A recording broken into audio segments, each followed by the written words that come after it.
Hey there, tonight we're diving into how the Inuit thrived in 16th century Greenland, where surviving wasn't about battling the cold, but mastering it with ingenious warmth tricks that Hollywood never taught you. If these stories help you unwind, I'd love a quick like or subscribe, but only if they're genuinely working for you. I'm curious where in the world you're listening from, so drop your location and local time in the comments. It's amazing seeing our little community span the globe through these historical tales. Now settle in, maybe turn on some white noise or grab your favorite blanket, and let's drift into tonight's story together. So, you're smack dab in the middle of 16th century Greenland, and let me tell you, it's not exactly a tropical paradise. Forget sandy beaches and palm trees. We're talking about a cold, gritty expanse of ice and snow. It's the kind of environment that laughs in the face of comfort and gives a side-eye to the unprepared. But here you are, probably wondering how anyone could survive in a place where the thermometer seems to have a permanent grudge against warmth. Enter the Inuit people, masters of their icy domain. These folks didn't just survive the Arctic chill, they thrived, turning every flake of snow and gust of wind into allies. The average temperature here doesn't just flirt with freezing, it's often well below zero. We're talking negative numbers that would make a polar bear shiver, yet the Inuit managed to carve out a life in this frosty wilderness. Let's start with the igloo, the iconic symbol of Inuit ingenuity. Now, if you're picturing a quaint little snow dome from a holiday card, you're only seeing a fraction of the story. The igloo wasn't just a shelter, it was a masterclass in engineering. Made from blocks of compacted snow, these structures were perfectly suited to the harsh climate. Snow, as it turns out, is an excellent insulator, trapping heat inside and keeping the Arctic chill at bay. Who knew that frozen water could be so cozy? The process of building an igloo was no small feat. It required skill, patience, and an intimate understanding of the snow itself. Not all snow was created equal, and the Inuit knew which type to use. You needed snow that was dense enough to cut into blocks, but not so icy that it couldn't be shaped. And get this, the blocks had to be placed in a precise spiral, which not only gave the igloo its distinctive shape, but also its structural integrity. It's like a game of Jenga, but with life-or-death stakes. Inside, the igloo was surprisingly warm. A small oil lamp could raise the temperature to a toasty 60 degrees Fahrenheit, while outside, the wind howled and temperatures plummeted. The walls reflected heat back into the space, and the fresh air was cleverly channeled to avoid suffocation. No central heating, no insulation foam, just pure, unadulterated snow magic. And let's bust a myth right here. Inuit didn't live in igloos year-round. These were temporary shelters, mainly used during hunting trips. In the warmer months, they lived in tents made of animal skins. The igloo, in its brilliance, was one tool in the Inuits' extensive survival toolkit.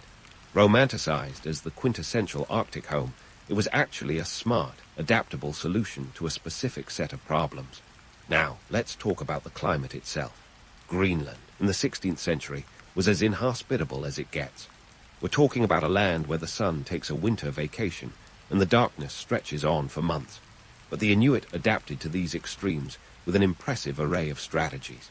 They followed the migrations of seals, whales, and caribou, their primary food sources, moving between the coast and the inland as the seasons dictated. The harsh environment demanded a lifestyle that was anything but sedentary. The Inuit had to be in constant motion, adapting their strategies with the precision of a chess grandmaster. Every decision was a calculated move in the game of survival. The sea ice, treacherous and unpredictable, was both a barrier and a highway, and knowing how to navigate it was a matter of life and death.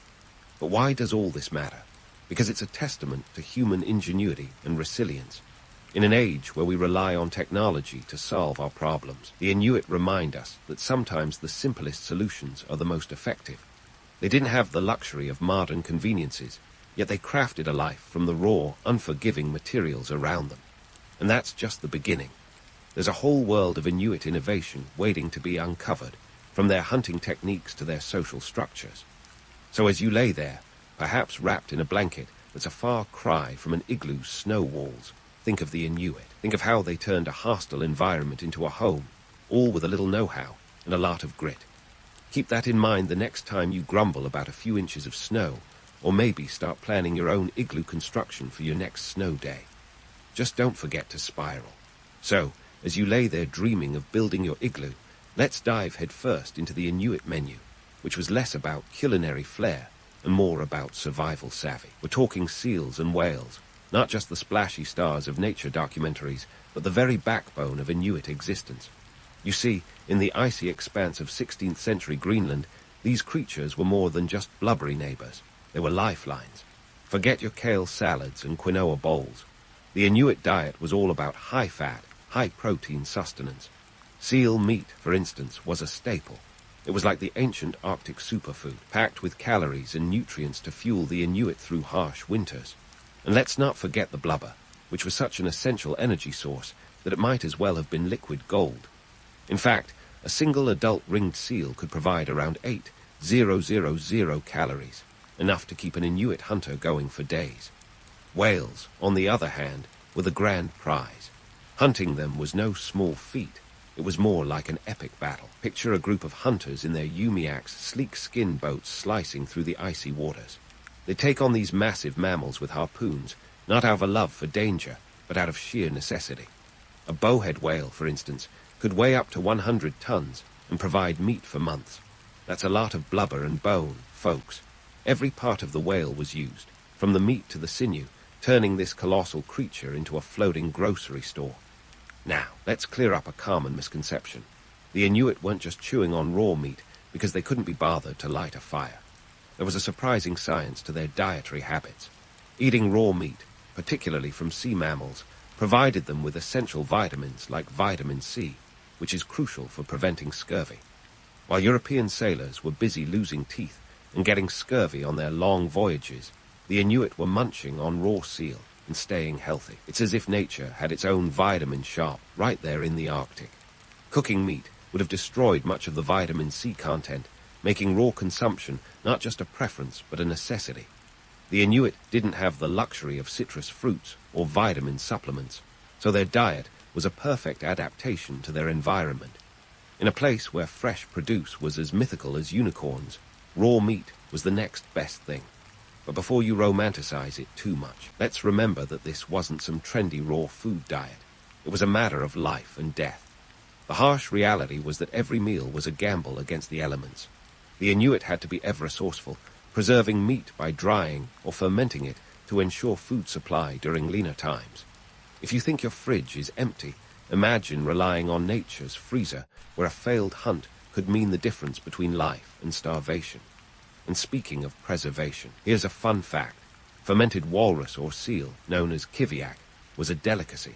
The process involved stuffing a seal skin with whole seabirds, feathers and all, and fermenting it for several months under a pile of rocks. Think of it as the Arctic answer to cheese or kimchi. If you're feeling adventurous, just remember that kiviak was more about survival than pleasing the palate. Economically, seals and whales were the Inuit stock market. They didn't just feed families, they fueled trade. Seal skins were used for clothing and boots, crucial for surviving the biting cold. Whale bones could be fashioned into tools and structures. These weren't just animals. They were the currency of the Arctic economy, traded between communities, binding them together in a web of mutual reliance. This interconnectedness was essential because the Arctic didn't play favorites. You had to work together or risk being left out in the cold. Literally, the Inuits' relationship with their environment was one of respect and reciprocity, not just exploitation. They understood the delicate balance of their ecosystem long before sustainability became a buzzword.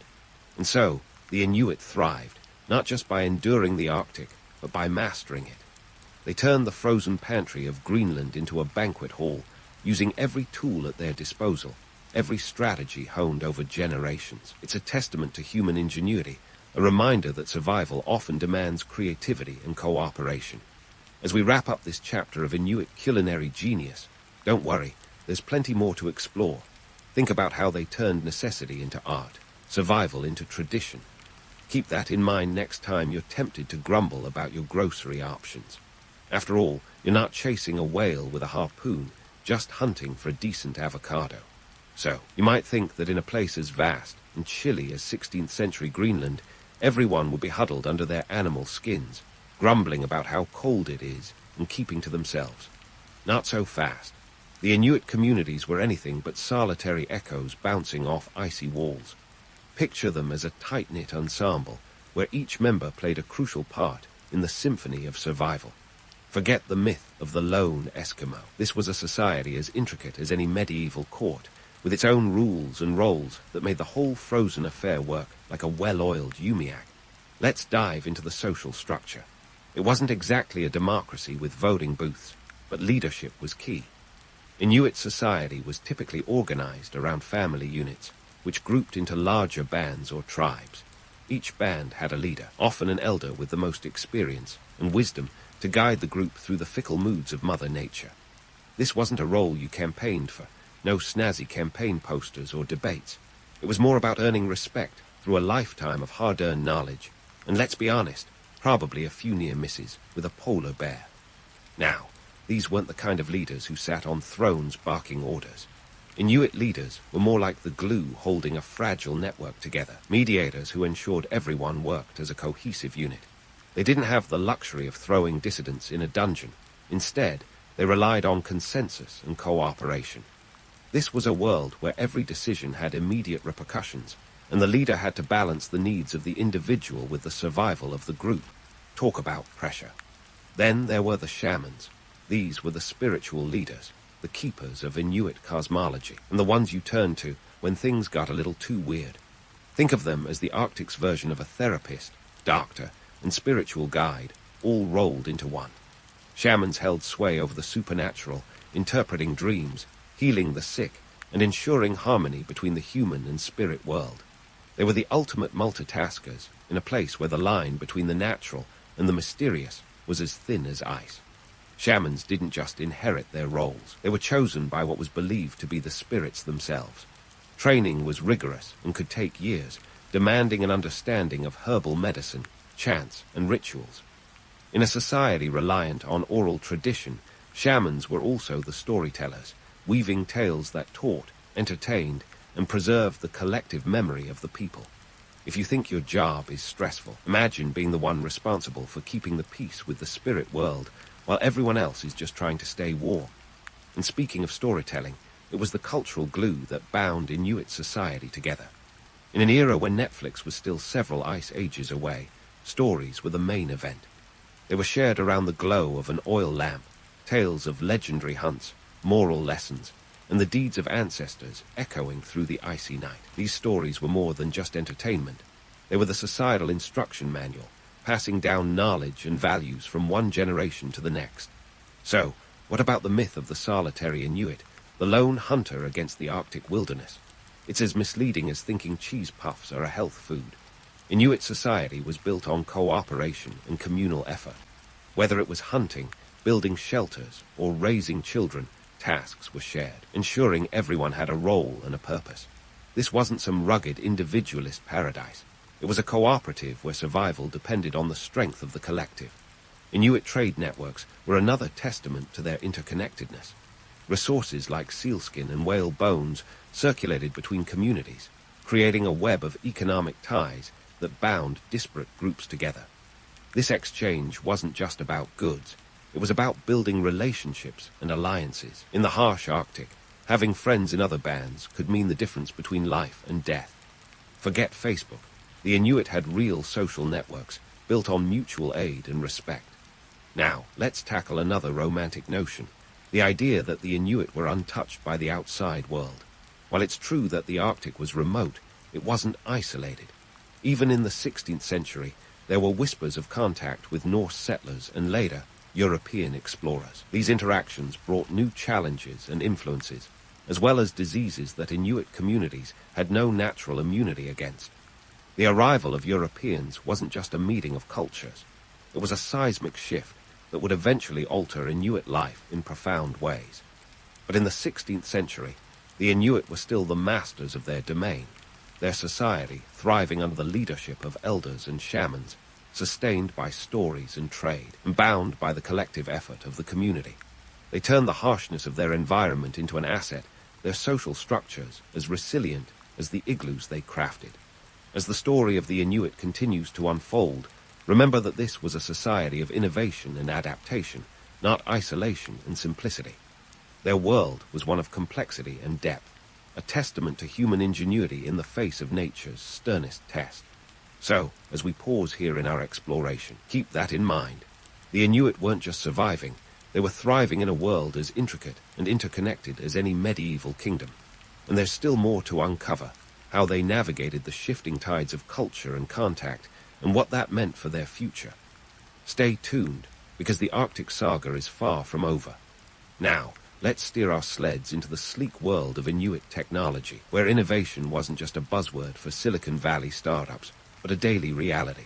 Forget your smartphones and tablets. The real cutting-edge tech of the 16th century was all about staying alive without a digital crutch in sight. We're diving into a world where a kayak was the Porsche of the polar regions, and clothing was engineered with precision that would make even the most avant-garde fashionista swoon with envy. Let's start with that kayak, shall we? Picture this. A vessel so elegantly designed it could slice through Arctic waters with the grace of a ballerina on ice. The Inuit kayak was more than just a boat. It was a masterpiece of engineering tailored to the harshest conditions on Earth. Made from a lightweight wooden frame covered in seal skin, this baby was the ultimate stealth machine for hunting. We're talking about a vehicle that could glide silently through the water, getting hunters close enough to seals and whales without so much as a ripple to give them away. In terms of specs, the typical kayak was around 17 feet long and 20 inches wide, designed to be nimble yet stable enough to handle the tumultuous Arctic waters. It was essentially the Formula One car of its time, finely tuned for speed and agility. The design wasn't just about function. It was a cultural artifact, passed down through generations, with each builder adding their own tweaks and improvements. Talk about a legacy product. And here's the kicker. These kayaks were often custom-fitted to the hunter. Imagine a bespoke suit, but for hunting seals instead of attending a gala. This wasn't just a matter of comfort. A well-fitted kayak meant the difference between a successful hunt and an icy dip in the Arctic Ocean. Forget mass production. This was artisanal craftsmanship at its finest. But what about staying warm in a place where the air itself seems to have a vendetta against human life? Enter Inuit clothing, a marvel of practical design that would make your winter parka look like child's play. The Inuit didn't have access to Gore-Tex or fleece, yet they managed to craft garments that kept them warm and mobile in temperatures that would freeze your eyelashes off. How, you ask? By using the ultimate insulating material, fur. Inuit clothing was typically made from caribou hide, renowned for its insulation properties. Here's a fun fact. Caribou fur is hollow, trapping air inside and creating a natural barrier against the cold. The Inuit layered these hides, with the fur facing both inward and outward, providing double insulation. It's like wearing a supercharged thermal blanket that's also waterproof, windproof, and surprisingly breathable. Pretty nifty, right? The design of these garments was no less impressive. Parkas, pants, and boots, known as kamiet, were tailored to allow freedom of movement, essential for hunting and daily tasks. The construction was meticulous, with seams carefully sewn to be watertight using sinew thread. This wasn't just about fashion, it was about survival. A poorly made garment could spell disaster in the unforgiving Arctic wilderness. And let's not forget the art of garment decoration. While you might think of this as frivolous, the intricate designs and patterns sewn into Inuit clothing were deeply symbolic, often telling stories or denoting social status. It was a form of communication as much as an aesthetic choice, adding another layer to the complex social fabric of Inuit life. Speaking of complex, let's debunk another myth, the idea that Inuit technology was primitive or static. This couldn't be further from the truth. The Inuit were masters of adaptation, constantly refining their tools and techniques in response to changing environmental conditions. Whether it was developing new hunting implements or modifying their dwellings to maximize warmth and efficiency, the Inuit demonstrated a level of ingenuity that would rival any modern-day innovator. Take the harpoon, for instance. This wasn't just a pointy stick. It was a precision tool designed for maximum effectiveness. Inuit harpoon featured a detachable head, connected to the shaft by a line. Once the head embedded in the target, the shaft would float, making it easier to track and retrieve the prey. This clever design minimized the risk of losing both the animal and the weapon, a crucial advantage when hunting in the treacherous Arctic seas. And let's not overlook the economic significance of these technologies. They weren't just about survival. They were integral to trade and social exchange. A well-made kayak or an intricately decorated parka could be traded for other essential resources, strengthening ties between communities. This wasn't just about keeping warm or catching dinner. It was about sustaining a network of interdependent relationships that formed the backbone of Inuit society. Inuit technology was a testament to the power of human creativity in the face of extreme adversity. It was about more than just tools and clothing. It was a way of life that balanced tradition with innovation, community with individuality. As we unravel this intricate tapestry, remember that the Inuit weren't just surviving in a frozen wasteland. They were thriving, crafting a world that was as sophisticated and interconnected as any modern society. So, as we wrap up this peek into the ingenious world of Inuit tech, let's leave the snow and ice for a moment and prepare to dive even deeper into their remarkable history. There's still so much more to explore in this saga of survival and ingenuity, from their spiritual beliefs to their encounters with the wider world. Stay tuned, because this Arctic adventure is far from over, and there are plenty more icy secrets waiting to be uncovered. Now, let's shift gears from the ingenuity of Inuit technology to the dramatic cultural exchange that erupted when European explorers decided they'd have a pop at navigating the icy waters of Greenland. Spoiler alert, the Inuit weren't just passive spectators to this frosty meet and greet. They were savvy players in a game that was more complex than a chess match between grandmasters. So, who were these European party crashers? We're talking about the likes of John Davis and Martin Frobisher, English explorers in the late 1500 who thought it'd be a smashing idea to find a northwest passage to spice up European trade routes. Instead, they found Greenland, and by extension, the Inuit, who were probably more than a little bemused by these overdressed strangers paddling about in their wooden tubs. Initially, this encounter was like a bizarre cross-cultural exchange program. The Europeans were on the hunt for riches and new lands, while the Inuit were just trying to keep their fingers from freezing off. Trade soon became the name of the game. The Inuit, with their keen eye for value, recognized an opportunity and began exchanging local goods like seal skins and walrus ivory for European metal tools, which were like the MacBook Pros of their day, super rare and highly coveted. But before you start picturing a harmonious trading utopia, let's inject a cold splash of reality. This wasn't all cumbaya and mutual understanding. The Europeans brought more than shiny trinkets. They also carried diseases that the Inuit had never encountered. We're talking about smallpox and influenza, epidemics that spread faster than gossip at a royal wedding. The impact was devastating. Some estimates suggest that up to 90% of indigenous populations across the Americas were wiped out by diseases brought by Europeans. In the Arctic, the toll was severe, decimating whole communities and leaving scars that would last generations. It's a harsh reminder that cultural exchange often came with a deadly price tag. And then there's the myth of the noble savage, that romanticized notion of indigenous peoples living in a state of pure, unadulterated harmony with nature. While it might make for good poetry, the reality was much more complex and far less idyllic. The Inuit were active agents, not passive recipients of European influence. They adapted, negotiated, and sometimes resisted these new dynamics with a tenacity that would make a honey badger look laid back. Politically, the arrival of Europeans introduced new power dynamics. Trade with Europeans offered the Inuit new tools and resources, but it also created dependencies and tensions within and between communities. The Inuit had to navigate these changes carefully, maintaining their autonomy while integrating new elements into their way of life. It was a delicate balancing act, like juggling flaming torches while riding a unicycle on thin ice.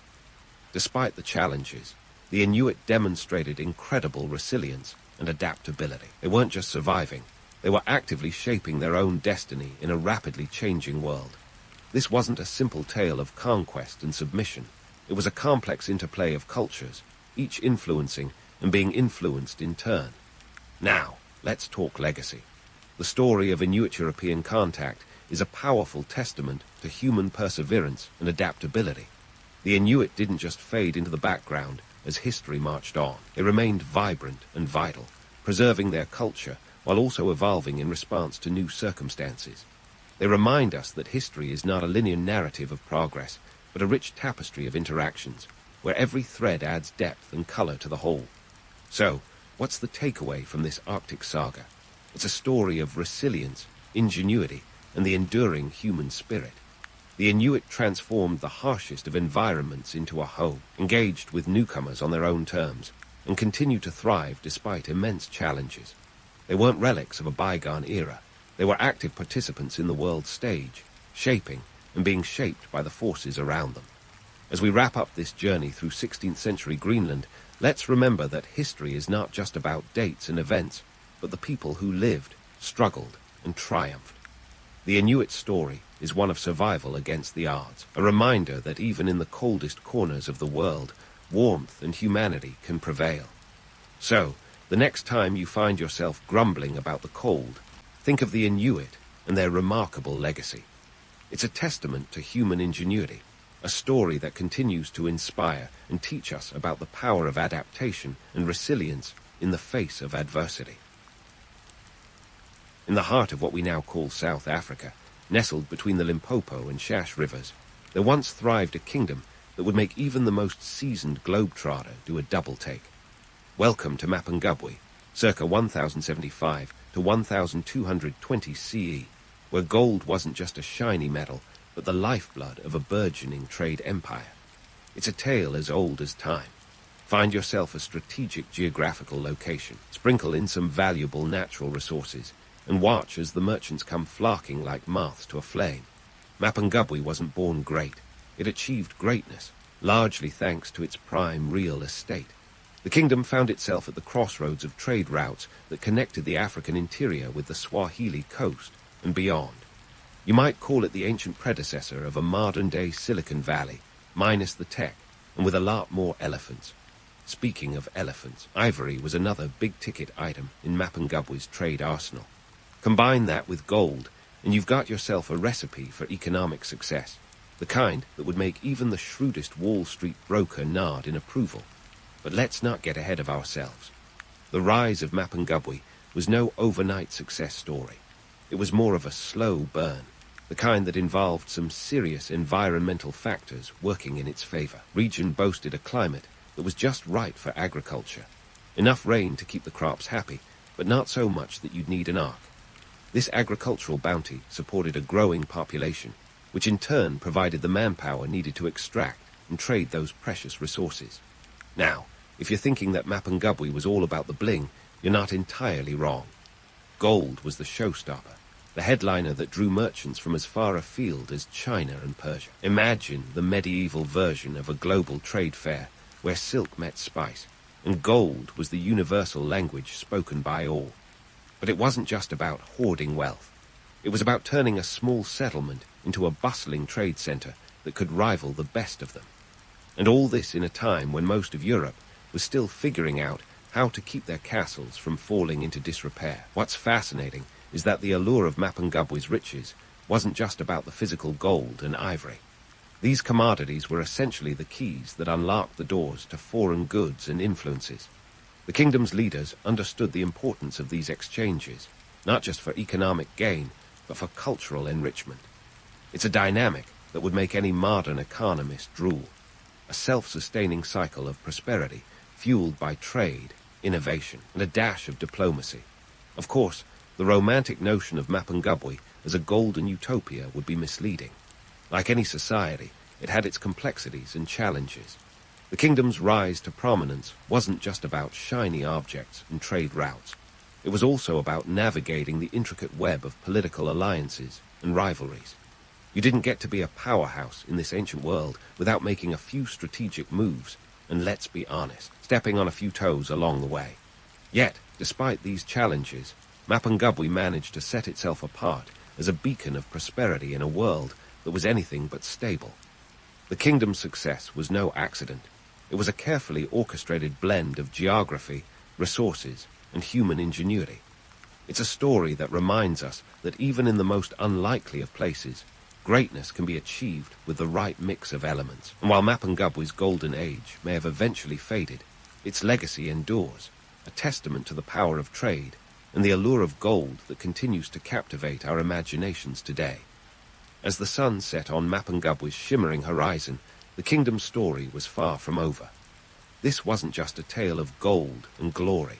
It was a blueprint for economic wizardry that would make any modern economist reach for their abacus. Let's dive into the intricate web of trade that stretched its fingers across southern Africa and even beyond the vast Indian Ocean. Mapungubwe was not just sitting pretty. It was smack dab in the middle of a trade network as complex as a soap opera plot, minus the melodrama, but with all the intrigue. If you've ever wondered how a kingdom tucked away between two rivers could become a trade powerhouse, the answer lies in its geography. Picture a strategic location that served as a natural gateway to the riches of Africa's interior. Now add the Indian Ocean trade routes to the mix, and you've got yourself a trade bonanza. Mapungubwe's merchants were not just dealing in local trinkets. They were engaging in commerce that would make any ancient trader's eyes light up like a Christmas tree. Let's talk about the goods in play. We're talking ceramics that wouldn't look out of place in a modern art gallery, glass beads that were the Instagram influencers of their day, and textiles that would give any fashion house a run for its money. These weren't just commodities. They were status symbols that carried stories and connections far beyond their material worth. And let's not forget the elephant in the room, literally. Ivory was a big-ticket item, and it was traded with the kind of fervor that would make a Black Friday sale look tame. Now, you might be imagining a seamless trading utopia where goods floated effortlessly over vast distances. But hold your horses, or in this case, your oxen and donkeys. The reality was a bit grittier. This wasn't a UPS Express service. It was more like a cross-country road trip with 0 rest stops and questionable road conditions. Traders covered distances that would make a marathon runner break a sweat, often trekking across hostile terrains to reach their destinations. We're talking about journeys that span thousands of kilometers, with traders braving the elements and dodging wild animals, all for the sake of commerce. The logistics of trade in Mapungubwe's time were nothing short of Herculean. Imagine transporting goods along the Zambezi River, navigating its unpredictable waters with the skill of a seasoned sailor. Overland, traders relied on networks of footpaths and the trusty endurance of animals like donkeys and oxen to haul their precious cargo. These weren't leisurely strolls. They were grueling expeditions that required both physical stamina and a keen understanding of the terrain. The people behind these trade networks were as diverse as the goods they transported. Merchants, craftsmen, and caravan leaders all played pivotal roles in keeping the wheels of commerce turning. This was a time when personal reputation was as valuable as the gold being traded. Trust and negotiation were paramount, and a good deal often hinged on a handshake and a shared cup of whatever passed for coffee back then. Let's not romanticize it too much, though. Trade wasn't always a joyous cultural exchange. It was a cutthroat business, with competition as fierce as a gladiatorial arena. Traders had to deal with everything from bandits to bureaucratic hurdles, not to mention the occasional geopolitical spat. In a world where a misplaced shipment could mean the difference between profit and poverty, the stakes were perpetually high. Yet, despite these challenges, the trade networks of Mapungubwe thrived. The kingdom's leaders were savvy negotiators, adept at navigating the complex landscape of alliances and rivalries.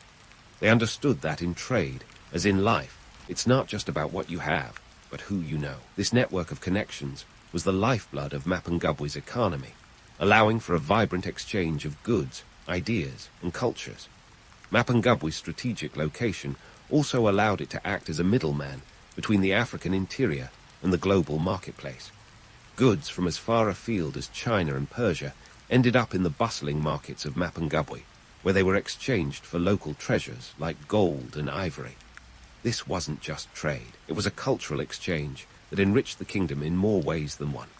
Of course, this dynamic trade environment was not without its challenges. The romantic notion of Mapungubwe as a seamless trading hub is tempered by the harsh realities of ancient commerce.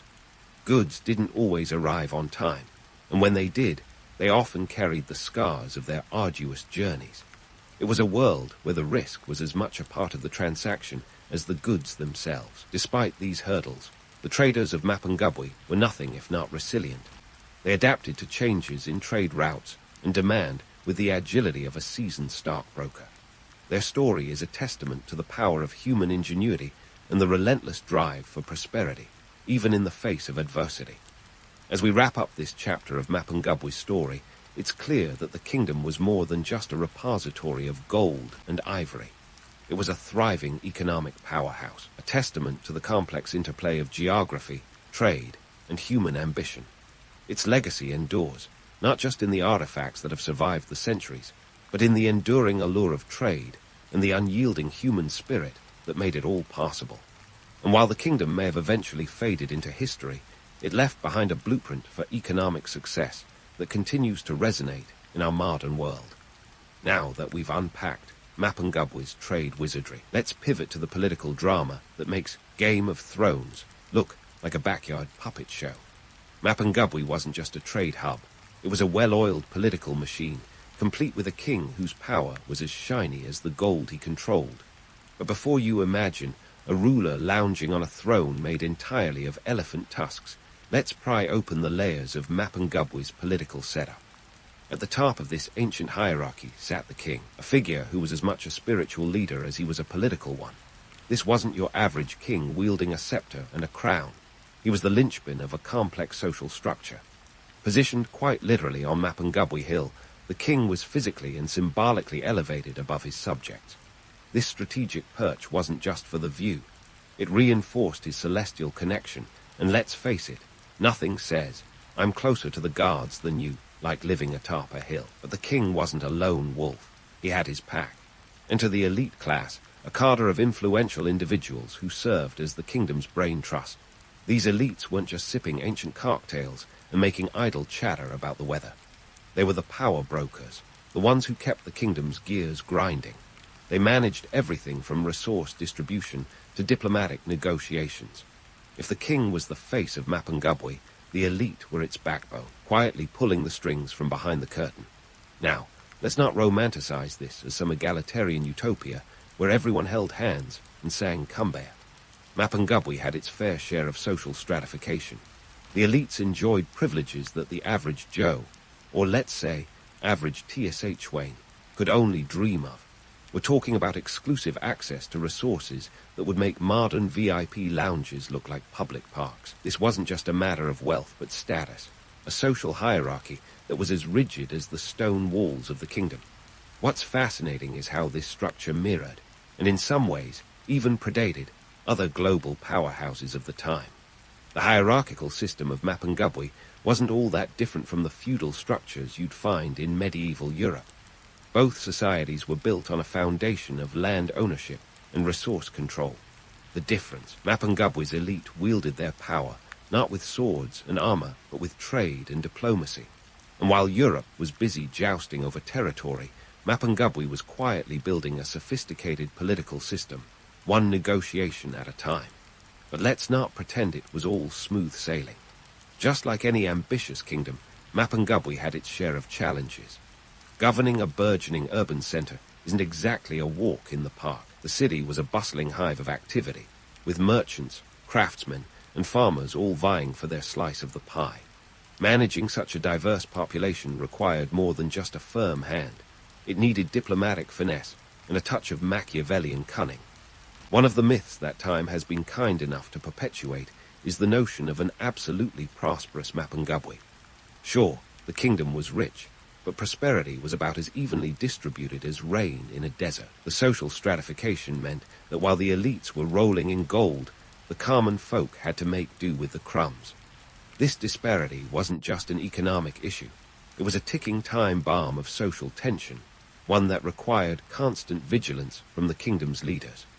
Let's not forget that Mapungubwe was also a melting pot of cultures, a fact that added another layer of complexity to its governance. Influences from trade brought a myriad of cultural and ideological perspectives into the kingdom. It's like having a dinner party where everyone brings their own dish. Sure, you get a variety of flavors, but managing all those culinary egos can be a handful. In Mapungubwe, this cultural cocktail was both a blessing and a challenge, requiring leaders to be as much diplomats as they were governors. To really appreciate the sophistication of Mapungubwe's political system, we need to compare it to its contemporaries. Picture Great Zimbabwe, another powerhouse of the time.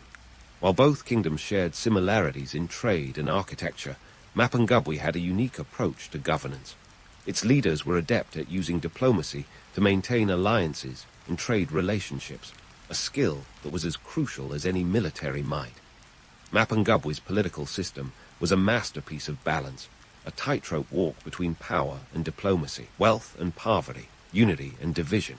It was a testament to the kingdom's ability to adapt and thrive even amid challenges. As we peel back the layers of this ancient society, it's clear that Mapungubwe was a kingdom built not just on gold and ivory, but on the complex interplay of social and political forces. So, as we leave Mapungubwe's political theatre for now, remember that this was a kingdom as complex as any modern nation. Its leaders were navigators of a turbulent sea, steering their ship through storms of social change and economic challenges. And while the kingdom may have eventually faded, its lessons in governance and diplomacy echo through the corridors of history, reminding us that even in a world dominated by wealth and power, it's the human element that truly shapes the course of history. In the grand tapestry of human history, Mapungubwe is that intriguing thread you almost missed amidst the more prominent patterns. But zoom in, and you'll find a kingdom that wasn't just a nexus of trade and political shenanigans. It was a hotbed of cultural and technological innovation that would make any ancient civilization nod in grudging respect. So, what was cooking in the cultural part of Mapungubwe? Let's start with their art and architecture, the Instagram-worthy elements of the time. First on our tour is the famous golden rhinoceros. Now, before you dismiss it as yet another shiny relic, imagine this: a small, delicately crafted sculpture made from thin sheets of gold foil tacked onto a wooden core. This little rhino wasn't just a trinket. It was a symbol of power, wealth, and the intricate craftsmanship Mapungubwe was known for. Found in a royal grave, it's like a golden mic drop from the past, a testament to the kingdom's artistic flair and metallurgical prowess. If you think about it, this rhino was the ancient equivalent of a luxury sports car, sleek, flashy, and undeniably a status symbol. Speaking of metallurgy, the people of Mapungubwe were no slouches. They were melting and molding metals like they had a secret recipe passed down from the gods themselves. Archaeological findings suggest they were working with copper and iron, creating tools and ornaments that were both practical and pretty. Imagine being a Mapungubwe blacksmith, hammering away at molten metal, producing goods that would end up in markets as far away as the Swahili coast. It's a job that combined innovation with a touch of artistry, a bit like crafting the latest tech gadget, but with a lot more fire and sweat. Their technological advancements didn't stop at metallurgy. The architecture of Mapungubwe was nothing short of impressive, especially considering the tools available at the time. The kingdom boasted stone walls and terraces that would make a modern landscape architect weep with envy. These weren't just decorative, they were functional, designed to manage water flow and erosion, essential for agriculture in a region where rain was as unpredictable as a cat in a room full of rocking chairs. Now, if you're wondering about daily life in this architectural marvel, let's dive into the nitty-gritty of Mapungubwean society. Archaeologists have unearthed pottery, beads, and other artifacts that paint a picture of a vibrant community. Their pottery wasn't just for storing grain. It was art in its own right, featuring intricate designs that suggest a culture with a flair for creativity. These ceramics were so well crafted that they'd give modern pottery classes a run for their money, and they were traded far and wide, a testament to their desirability. Religious beliefs in Mapungubwe were as complex as a soap opera plot, minus the melodrama, but with all the intrigue. The kingdom's spiritual life revolved around ancestral worship and rituals that would put any modern-day ceremony to shame. The elite buried their dead with grave goods, a practice that speaks volumes about their beliefs in the afterlife.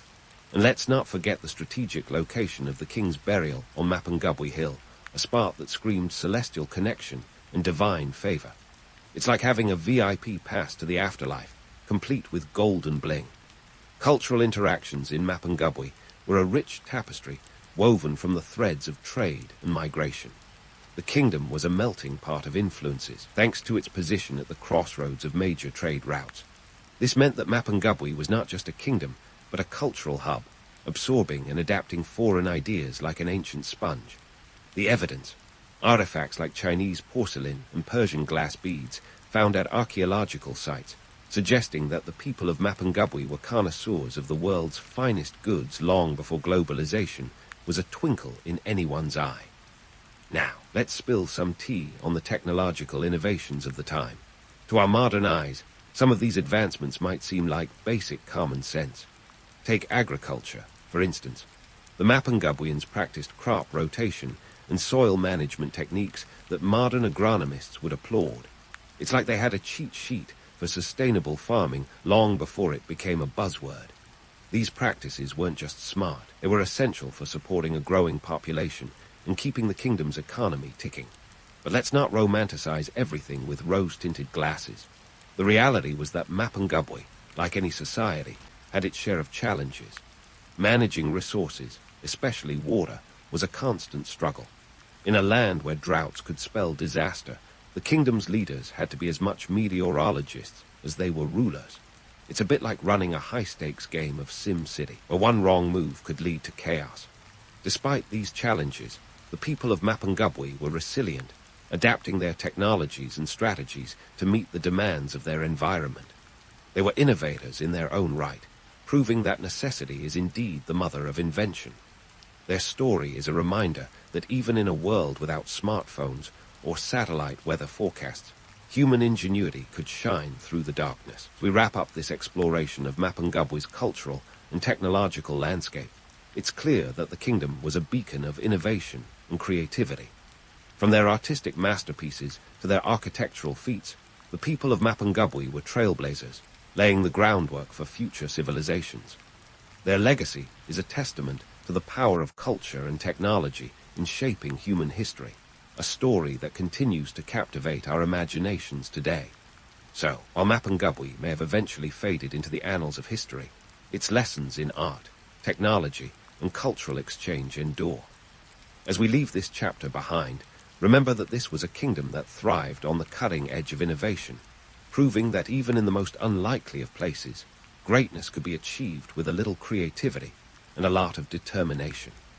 And while the golden rhinoceros may no longer roam the kingdom's hills, its spirit lives on, a symbol of the brilliance that was Mapungubwe.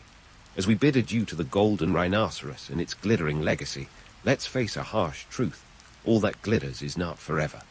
Mapungubwe, the once thriving kingdom that played host to bustling markets and diplomatic finesse, eventually met its decline. And no, it wasn't because they ran out of golden animals to sculpt. The fall of Mapungubwe is a tale of climate woes, depleted resources, and the ever-shifting sands of trade routes. Picture this: a kingdom that was once a juggernaut of trade and culture, now grappling with the harsh elements and the ticking clock of resource management. So what happened? Theories abound, but let's start with climate change. Yes, even back then, Mother Nature had her mood swings. Around the 13th century, the region experienced significant climatic shifts, leading to prolonged droughts. It's the kind of drought that could make even a seasoned desert camel break into a sweat. With agriculture being as essential to Mapungubwe as the latest iPhone is to a tech enthusiast, these dry spells spelled disaster. No rain meant no crops, and no crops meant a food shortage that could topple even the mightiest of kingdoms. But climate wasn't the only villain in this story. Resource depletion was another nail in Mapungubwe's coffin. Kingdom's success had been built on the back of its natural resources: gold, ivory, and agricultural bounty. Yet, as demand grew, so did the strain on these resources. It's the classic case of overpromising and underdelivering, except with real-world consequences. Gold mines, once the veins of Mapungubwe's wealth, started running dry. And while they might have been able to sell vintage ivory, the weight of scarcity was undeniable. Then there was the matter of trade routes. Remember those old road maps, where highways seemed to sprout new paths overnight? Mapungubwe found itself sidelined as new trade routes emerged, shifting the focus towards rising stars like Great Zimbabwe. The latter, with its impressive stone architecture and strategic location, became the new darling of the trade world. It's like Mapungubwe was the blockbuster hit that suddenly found itself outshone by the latest indie darling.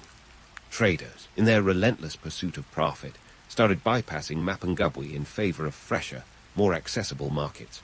The kingdom went from being the star of the trade show to a mere footnote on the itinerary. As Great Zimbabwe rose, Mapungubwe's influence waned. The stone ruins of Great Zimbabwe, still standing today, are a testament to its own rise to power.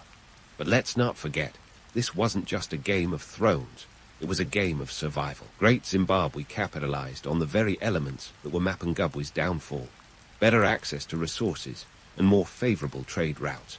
It was a classic case of one kingdom's misfortune being another's golden opportunity.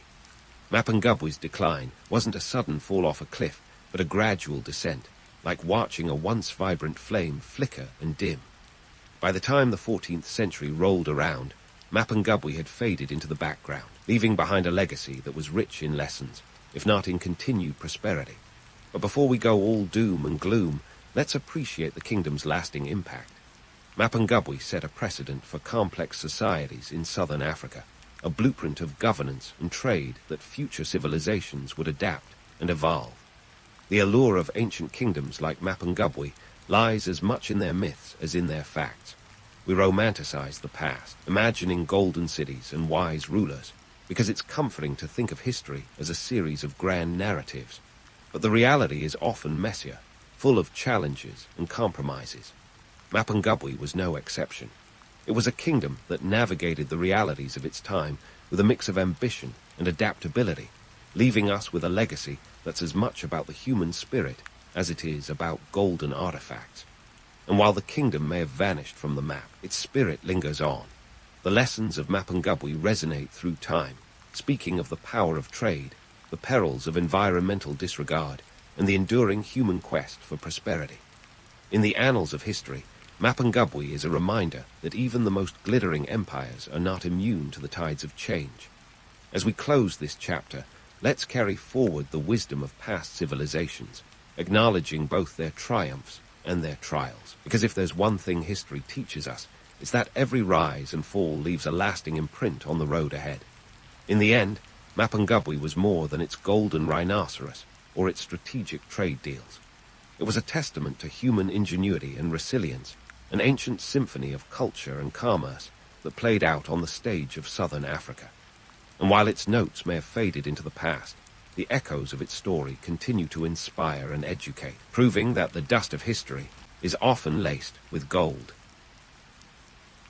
The moment your eyelids flutter open in the heart of ancient Mesopotamia, you're greeted not by the blaring sound of an alarm clock, but by the distant bleating of goats and the soft chatter of neighbors already up and about. It's around 2500 BCE, and you've woken up in one of the bustling city-states nestled between the Tigris and Euphrates rivers. You're in the cradle of civilization, where humanity first got serious about urban life. Forget about snoozing for another 5 minutes. There's no time to waste. The sun, just beginning to peek over the horizon, casts a warm glow on the mud brick buildings that line the narrow streets. These structures might look quaint or rudimentary by today's standards, but back then, they were the pinnacle of architectural achievement. Your home is likely a simple one-story affair, with walls that keep out the desert heat during the day and the chilly winds at night. As you step out, the sounds of the city begin to envelop you. The rhythmic clanging of metal workers, the shouts of traders setting up their stalls, and somewhere in the distance, the call of a priest from a nearby ziggurat. Ah, the ziggurat, a massive tiered structure that towers over the city like a giant, ancient wedding cake. These were the focal points of Mesopotamian city-states, not just because they were the tallest buildings around, but because they served as the spiritual and economic heart of the community. Think of them as the ancient equivalent of Wall Street meets the Vatican. Here, the priesthood held sway, wielding both religious and economic power. These folks weren't just praying for your soul. They were managing grain storage and tax collections, not to mention interpreting the whims of the gods through various omens. It turns out that divine approval was crucial for everything from harvests to military conquests. You're probably wondering about breakfast. No, you won't find any cereals or morning smoothies here. Instead, you're likely starting your day with some flatbread and maybe a bit of leftover fish or stew from last night. It's not gourmet, but it gets the job done. After all, you've got a long day ahead, heading to the market to barter and trade. It's worth noting that the Mesopotamians were pioneers in economic practices, and while we've got credit cards and crypto now, they were using silver as currency. ingots and rings that jingled in the pockets of those lucky enough to own them. For those without silver, barter was the name of the game. As you make your way towards the market, you'll pass by a mix of people, all with their own agendas. There's the farmer, who's brought in sacks of barley from the fields outside the city walls. He's looking to trade for tools or maybe a new tunic. Then there's the artisan, whose hands are stained with dyes from his latest batch of ceramic parts. He's eyeing the trader with the finest lapis lazuli stones, eager to adorn his creations with a splash of blue that rivals the sky. The market itself is a riot of color and sound, a cacophony of human activity that feels both chaotic and exhilarating. Here, goods from as far away as the Indus Valley and Egypt are exchanged, and the air is thick with the scent of spices and the call of merchants advertising their wares. Trading in Mesopotamia wasn't just about goods, though. It was about information, alliances, and sometimes even marriages. The market was the social media of its time, a place to see and be seen, to catch up on the latest gossip or political intrigue. Speaking of politics, let's take a moment to appreciate the city-state system. Unlike the modern nation-state, these were compact, fiercely independent entities, each with its own ruler, often a king who claimed divine right. These kings were like the original influencers, posting daily sacrifices and public works projects instead of selfies. The priesthood, meanwhile, acted as the king's advisors, ensuring he stayed in the guard's good graces while also keeping an eye on the economy. It was a delicate balance of power, one that required constant negotiation and a fair bit of divine intervention.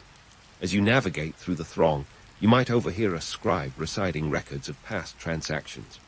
These scribes were the data analysts of their day, wielding reed styluses to inscribe cuneiform on clay tablets. The precision of their work was astonishing, considering they were pretty much inventing written language as they went along. It's a good reminder that while we often think of ancient civilizations as primitive, they were laying the groundwork for many systems we take for granted today. So here you are, in the midst of this vibrant, bustling scene. It's a world driven by trade, religion, and a bit of good old-fashioned human ambition. As the sun continues its arc across the sky, the market grows busier. People jostle for position, deals are struck, and somewhere nearby, a debate over the price of wool escalates into a shouting match. It's all part of the daily rhythm, a dance of commerce and culture that's been playing out for centuries. And while it might be tempting to romanticize this ancient world, let's not forget the harsh realities. Life in Mesopotamia was no walk in the park.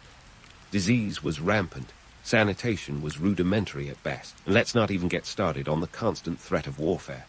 Yet despite all this, the people here were building the foundations of civilization, one trade, one prayer, one ziggurat at a time. As the morning gives way to afternoon, your senses are alive with the sights, sounds, and smells of ancient Mesopotamia. It's a place of contradictions, where the sacred meets the practical, and where every person is part of a story that's been unfolding for thousands of years. So, take a deep breath, embrace the chaos, and get ready to dive deeper into the day. The market awaits with all its promises and pitfalls.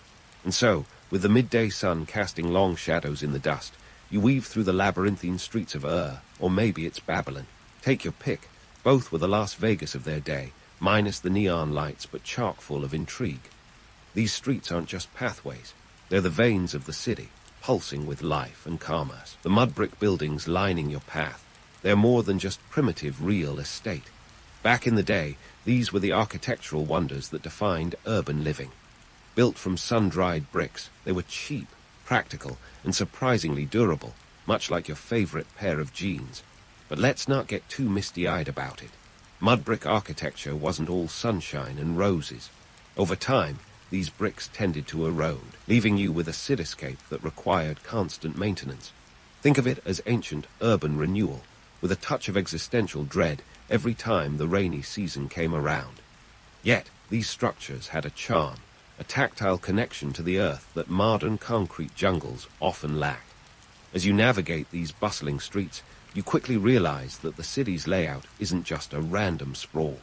It's a carefully orchestrated network, a testament to the ingenuity of its planners. The canals, for instance, are the lifeblood of the city. Without them, and Babylon would be nothing more than dusty outposts. These waterways do more than just quench the city's thirst. They are highways of commerce, facilitating the flow of goods and ideas. Picture a watery autobahn, where instead of cars, you've got flat-bottomed boats laden with grain, pottery, and the occasional tax collector. And speaking of the nitty-gritty of city life, let's dip our toes into the surprisingly advanced sewage systems. Forget the idea that Mesopotamians were traipsing around in filth. Sure, they didn't have flush toilets, but they did have rudimentary drainage systems that kept the streets relatively clean. Wastewater was channeled away through clay pipes and ditches, a marvel of engineering that kept the olfactory offenses in check. It's a reminder that the ancients were far from the primitive savages they're often portrayed as. But enough about infrastructure. Let's talk hierarchy. As you edge closer to the market, it's impossible not to notice the social dynamics at play. Traders here are like the rock stars of the economic world, each with their own entourage and fan base. At the top of the food chain are the merchant princes, the wheeler-dealers who control vast networks of trade. These guys aren't just peddling goods. They're shaping the very fabric of society with their influence. Below them, you've got the independent traders and artisans, each trying to carve out their own niche in this bustling ecosystem. And let's not forget the women. While it's tempting to think of ancient societies as male-dominated bastions, the reality is more nuanced.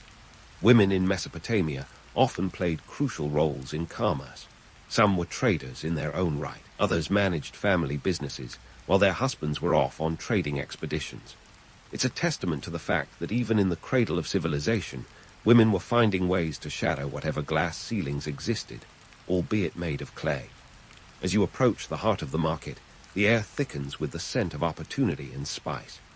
Here, amidst the cacophony of voices and the rustle of goods, the Hammurabi Code looms large. This isn't just ancient bureaucracy for its own sake. It's a legal framework that keeps the wheels of commerce turning smoothly. Hammurabi's laws cover everything from the correct handling of disputes to the responsibilities of a merchant.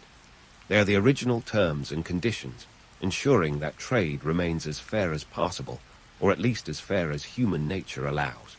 And speaking of fairness, let's take a moment to appreciate the nuances. While Hammurabi's code is often hailed as a cornerstone of justice, it wasn't all sunshine and equality. The laws were harsh, often favoring the wealthy and powerful. Debt slavery was a reality, and the penalties for transgressions could be severe. So yes, while the code was a step forward in terms of legal sophistication, it was also a reflection of a society deeply stratified by class and privilege. As you soak in the bustling scene, you realize that the market is more than just a place to buy and sell. It's the beating heart of the city, a theater of human ambition and folly. Here, alliances are forged, rivalries sparked, and fortunes won and lost. It's a microcosm of Mesopotamian life, where every transaction is a story in itself, weaving together the sacred and the profane, the mundane and the extraordinary. So here you stand, at the intersection of history and myth, where the echoes of the past resonate with every clink of silver and every whisper of a deal. The market awaits, a living tapestry of commerce and culture, ready to reveal its secrets to those bold enough to dive in. And as you prepare to step into the fray, remember, in the world of ancient Mesopotamia, nothing is ever quite as it seems. And so, here you are, standing at the threshold of a Mesopotamian market, where the buzz of commerce is as palpable as the thick, spiced air. First up, let's address the idea of the exotic market, that whimsical notion of a bazaar filled with silks and spices, where every transaction is a picturesque dance of bartering. Sure, there's a romantic allure to imagining traders swapping goods under a canopy of colorful textiles. But let's not kid ourselves. The reality is more akin to a frenzied stock exchange, minus the air conditioning and with quite a bit more shouting. As you step in, the variety of goods available is staggering, a testament to the complex trade networks that crisscross the ancient world like a spider's web. You've got your local staples, of course, barley, wheat, and dates.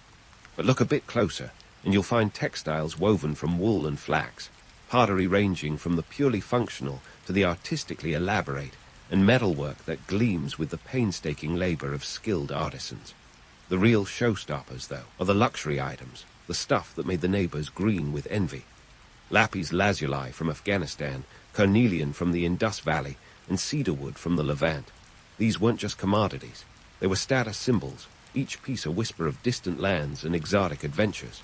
People paid a pretty penny, or more accurately, a hefty chunk of silver, for these treasures. How much, you ask? Well, a top-quality lapis lazuli stone might set you back a few shekels, which was no small sum when you consider that a laborer's wage was often just a fraction of that. Trade routes were the lifelines of this bustling market, stretching across vast distances like ancient highways. Goods traveled via caravans, those camel trains that evoke images of sand dunes and adventure. But let's puncture the romance balloon here. These journeys were grueling, risky, and about as glamorous as a long-haul flight in coach.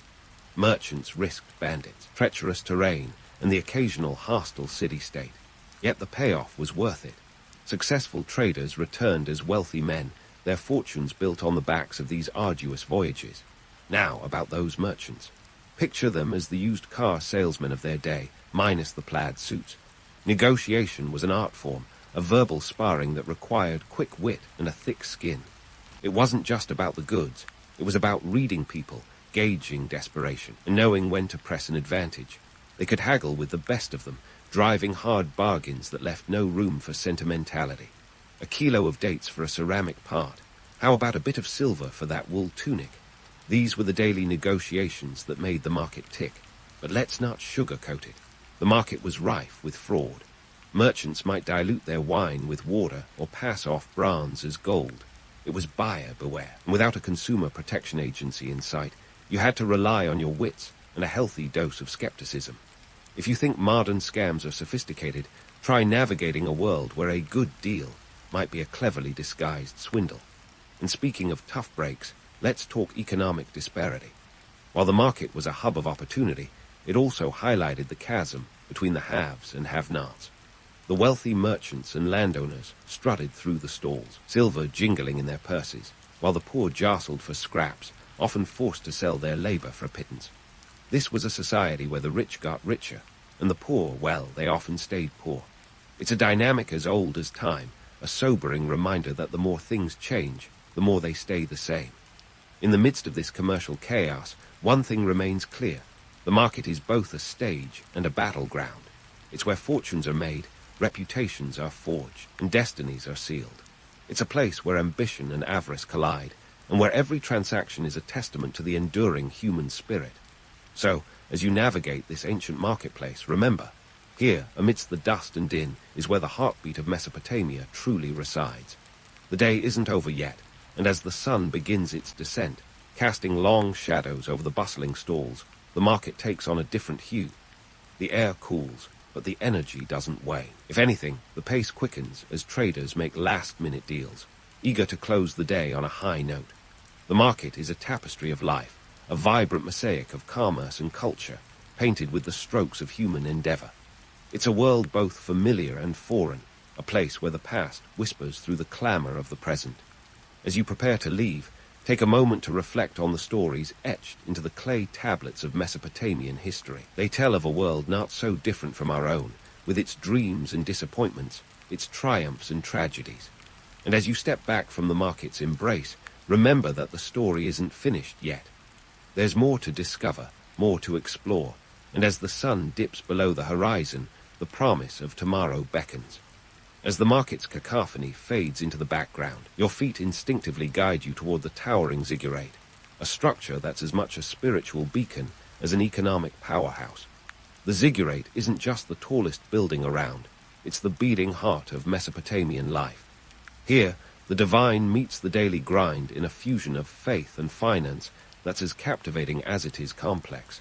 Let's dive straight into the myth-busting. The romanticized view of temples as purely spiritual sanctuaries is a bit of a misnomer. Sure, they were about appeasing the gods, but they were also the ancient equivalent of a corporate office, and a bank rolled into one. Picture a place where hymns and hymns of silver coexist, and you've got the temple economy in a nutshell.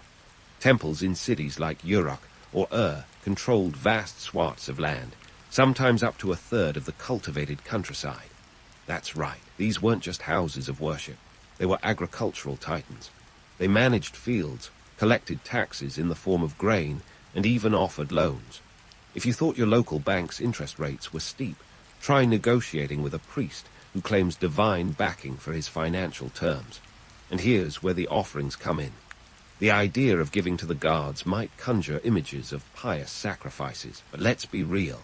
Offerings were as much about keeping the temple's coffers full as they were about divine devotion. We're talking about a system where sheep, barley, or even precious metals changed hands in the name of spirituality. It's kind of like paying your taxes, but with a celestial twist. Speaking of sacrifices, let's talk about the economics of burnt offerings. You might think of them as purely religious, but they were also a way to redistribute wealth. When a wealthy patron sacrificed a bull, the guards got the smoke, and the priests got the steaks. It's a win-win, unless you're the bull, of course. These rituals reinforced social hierarchies, reminding everyone who had the resources to burn, literally. Now, about those priests. These weren't your average Sunday sermon types. They were power brokers, wielding influence with a firm grasp on the city's purse strings. In many ways, they were the original economists, balancing the books between divine will and human need. With a finger on the pulse of both the sacred and the secular, they navigated complex trade networks and agricultural cycles with an eye for detail that would make any modern CFO proud.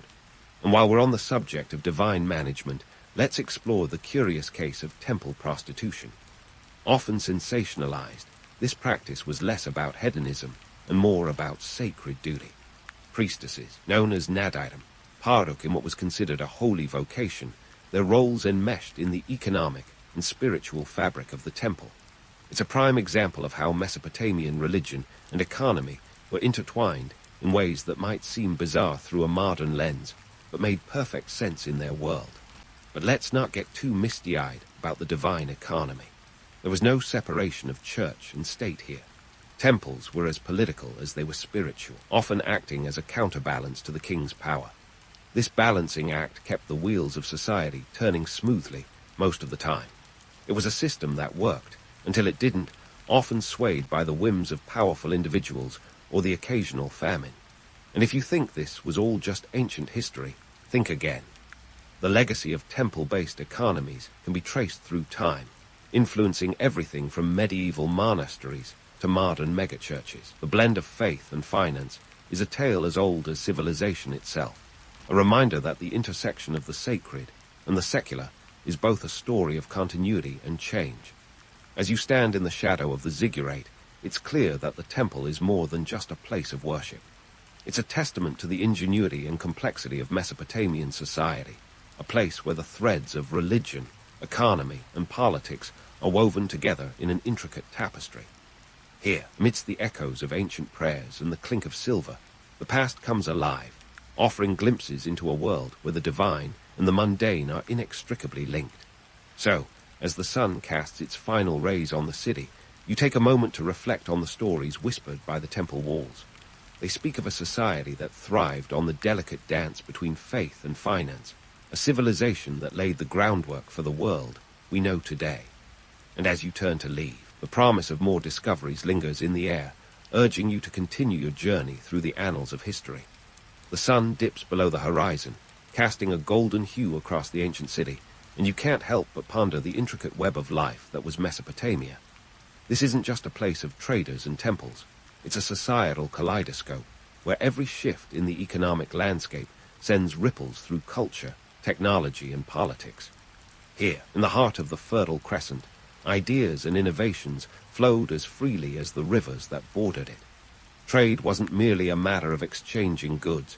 It was the bloodstream of Mesopotamian society, infusing it with diversity and dynamism. Picture caravans laden with textiles, metals, and spices, trudging across deserts and mountains like ancient freight trains. These routes stretched from Egypt to the Indus Valley, covering distances that would make a modern-day delivery driver break out in a sweat. We're talking about thousands of kilometers, navigated without GPS or Google Maps. What a time to be alive.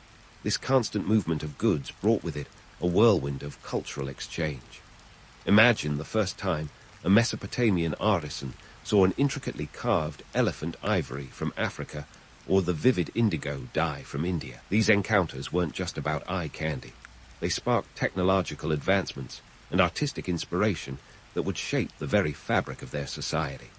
It's like the ancient version of a Pinterest board, but way more hands-on. Let's zoom in on a concrete example, the wheel. Often touted as one of the most significant inventions of all time, it was the Mesopotamians who first put it to practical use around 3500 BCE. It's not just a wheel, it's a symbol of human ingenuity, a tool that revolutionized everything from transportation to pottery.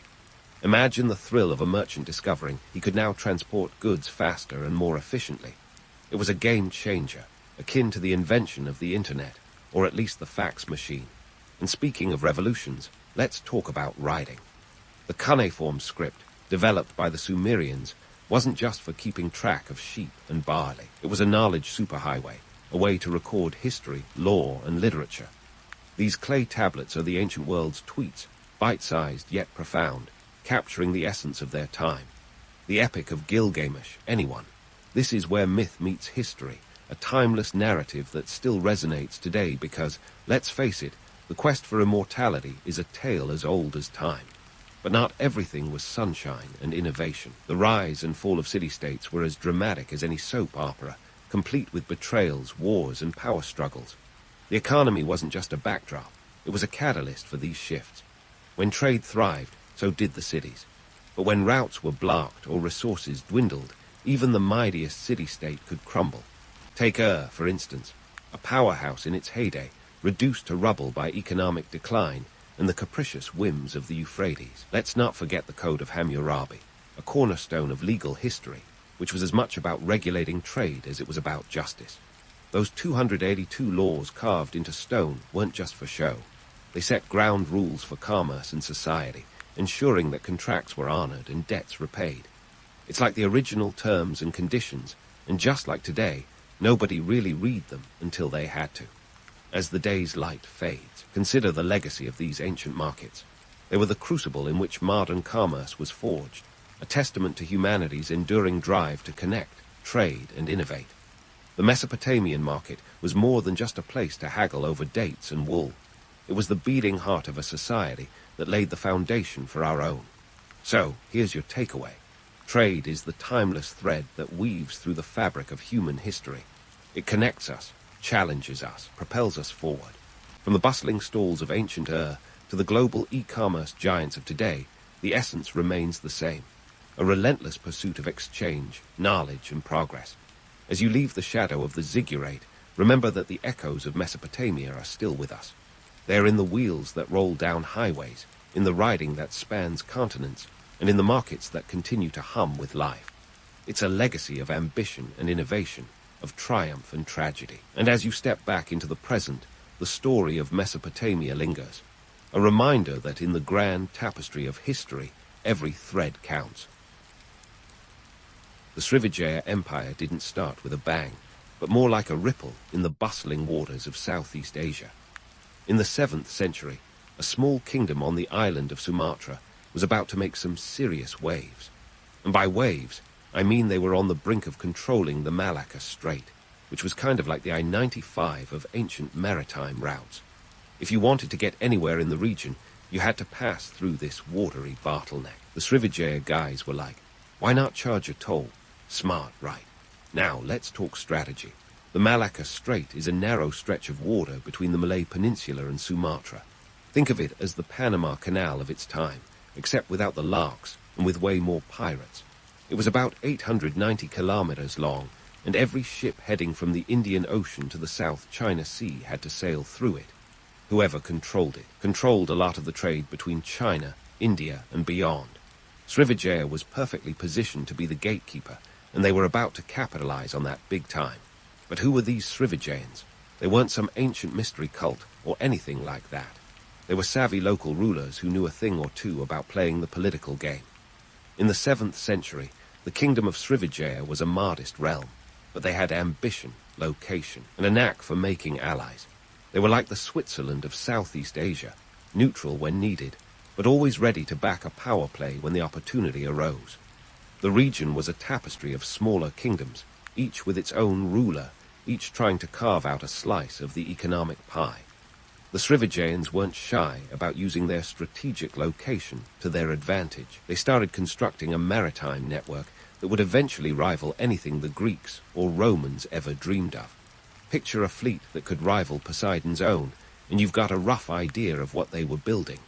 Now, let's spice things up with some numbers. By the late 7th century, Srivijaya's influence spanned over 800 kilometers of coastline. Their fleet wasn't just for show. It was a floating fortress that could enforce their rules across the entire strait. And those rules, pretty simple: pay up, or get ready to meet Davy Jones. That kind of naval power made them the overlords of the sea, and it wasn't long before other kingdoms were looking to Srivijaya for protection or survival. But why stop at controlling trade routes? The Srivijayans were also shrewd religious diplomats.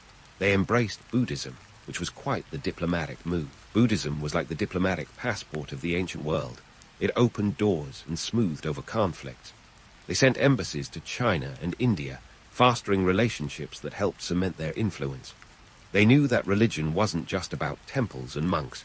It was a way to legitimize power and forge alliances. Of course, all this talk of maritime might and religious diplomacy might sound glamorous, but let's not kid ourselves. The Srivijaya Empire wasn't some utopia on the waves. They were rulers, and rulers have to rule. That meant dealing with rival powers, pirates, and occasionally putting down a rebellion or two. The sea was a dangerous place, and the Srivijayans had to navigate not just the waters, but the treacherous politics of their era. In the grand chess game of Southeast Asia, Srivijaya was playing multiple boards at once. They were expanding their influence while keeping an eye on the competition.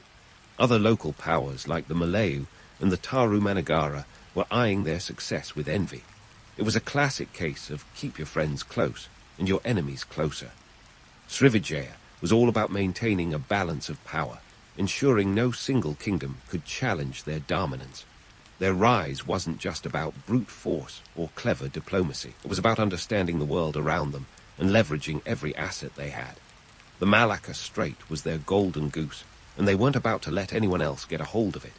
In doing so, they turned a small kingdom into a maritime powerhouse, setting the stage for centuries of influence. In the end, Srivijaya's story is one of vision and adaptability. They saw an opportunity in the chaos of competing kingdoms and seized it with both hands. Their empire wasn't built overnight, but piece by piece, like a giant jigsaw puzzle. It was a testament to the power of location, the strength of diplomacy, and the ability to wield a fleet that would make a sea guard envious. And that, my friends, is how a small kingdom in Sumatra rose to become the maritime Superman of Southeast Asia. Now let's dive into the real meat and spices of the Srivijaya story, literally. This empire wasn't just about controlling the sea lanes. It was about turning those lanes into a gold mine. The Srivijaya Empire was like a medieval Costco, but instead of bulk toilet paper, they dealt in spices, silk, and ceramics.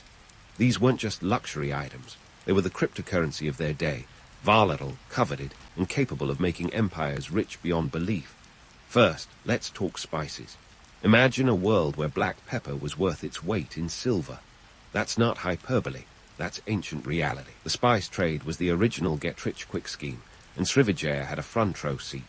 Nutmeg, cloves, and sandalwood. These were the Bitcoin, Ethereum, and Dogecoin of the ancient world. The Maluku Islands, also known as the Spice Islands, were just a hop, skip, and strategically controlled jump away from Srivijaya's grip. By taxing the ships that passed through their waters, they were essentially running a medieval toll booth, and business was booming. But Srivijaya wasn't just a one-trick pony. Silk was another hot commodity on their trade ledger. Imported from China, silk was the haute couture of the ancient elite. Everyone from Roman senators to Persian emperors wanted a piece. By acting as the middlemen, Srivijaya could charge a pretty penny for passing it along. If you were a trader trying to get your hands on some fine Chinese silk, you better be ready to pay the Srivijayan price. Ceramics were the third pillar of this economic trifecta. Let's not forget that in ancient times, your cup and bowl said as much about your social standing as what you put in them. Chinese ceramics were the rage, and Srivijaya was the go-to source for this ancient tableware trend. Ships laden with porcelain would ply the waters, and the empire, ever the savvy middleman, took their cut. Now, let's sprinkle in some numbers for flavor. By the 9th century, Srivijaya's strategic taxing and trade practices had amassed wealth that rivaled the GDP of some countries today. Historians estimate that the empire's annual income from these tolls and taxes was in the ballpark of 100 000 gold dinars. To put that in perspective, in the Middle Ages, a skilled craftsman might earn 2-3 gold dinars a year. Srivijaya was practically swimming in gold, Scrooge McDuck style. But here's where we debunk the myth of the endless opulence. The romantic notion of Srivijaya as a paradise of wealth and luxury is only one side of the story. The reality, maintaining this economic machine, required constant vigilance. Pirates were the cockroaches of the ancient seas, hard to kill and always hungry. The Srivijayans had to patrol their waters relentlessly, a costly endeavor that required a hefty portion of that toll money. Plus, they had to deal with the ever-present threat of rival powers looking to snatch their golden goose. Politically, the Srivijayan rulers had to keep everyone from local chieftains to foreign ambassadors happy, a juggling act worthy of Cirque du Soleil. They were like the ultimate event organizers, making sure every guest was satisfied while keeping the peace and the profits rolling in. But this wasn't just a parade of feasting and diplomacy. It was a high-stakes game where a misstep could cost them everything. Yet, unlike many empires that crumbled under their own ambitions, Srivijaya had a knack for bouncing back. When the Chola dynasty from southern India decided to throw a wrench in the works with an invasion in the 11th century, Srivijaya didn't just roll over. They adapted, regrouped, and continued to wield their influence across Southeast Asia. This resilience was partly due to their deep coffers and partly thanks to their extensive network of alliances. This brings us to another crucial element of Srivijaya's success. They were the ultimate networkers. They built a web of alliances that would make even LinkedIn jealous. These weren't just superficial relationships. They were strategic partnerships that ensured trade kept flowing and that their political interests were safeguarded. By establishing religious and cultural connections with powerful neighbors like China and India, they reinforced their position on the global stage. Moreover, the empire's religious diplomacy wasn't just about building bridges. It was about fortifying walls. Buddhism, with its vast monastic networks and cultural influence, was a powerful tool in maintaining social cohesion and stability within the empire. Temples and monasteries served as both spiritual and economic hubs, facilitating trade and cultural exchange, while also ensuring that the local populace remained loyal to the Srivijayan cause. All this paints a picture of an empire that was as much about brains as it was about brawn. They understood the intricacies of trade and leveraged them in ways that turned their geographic and cultural assets into a formidable empire. It wasn't just about holding the keys to the kingdom. It was about knowing how to use them. As we continue to unravel the story of Srivijaya, keep in mind that, while the empire had its share of glitz and glamour, it was the gritty realities of trade, diplomacy, and power politics that truly defined it. They were the original architects of globalization, long before the term was ever coined. This was no mere accident of geography. It was a masterclass in strategy, adaptability, and economic acumen, and we're just getting started. Srivijaya was all about the hustle, my friends, and not just in terms of trade and politics. They were the original cultural influencers, long before social media made it easy. Picture a vibrant marketplace where the wares weren't just spices and silk, but ideas that were as exotic and valuable as any cargo.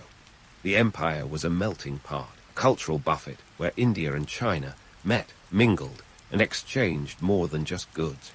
It was like the ancient version of a TED talk, only this one lasted for centuries and had way more than just a 15-minute limit.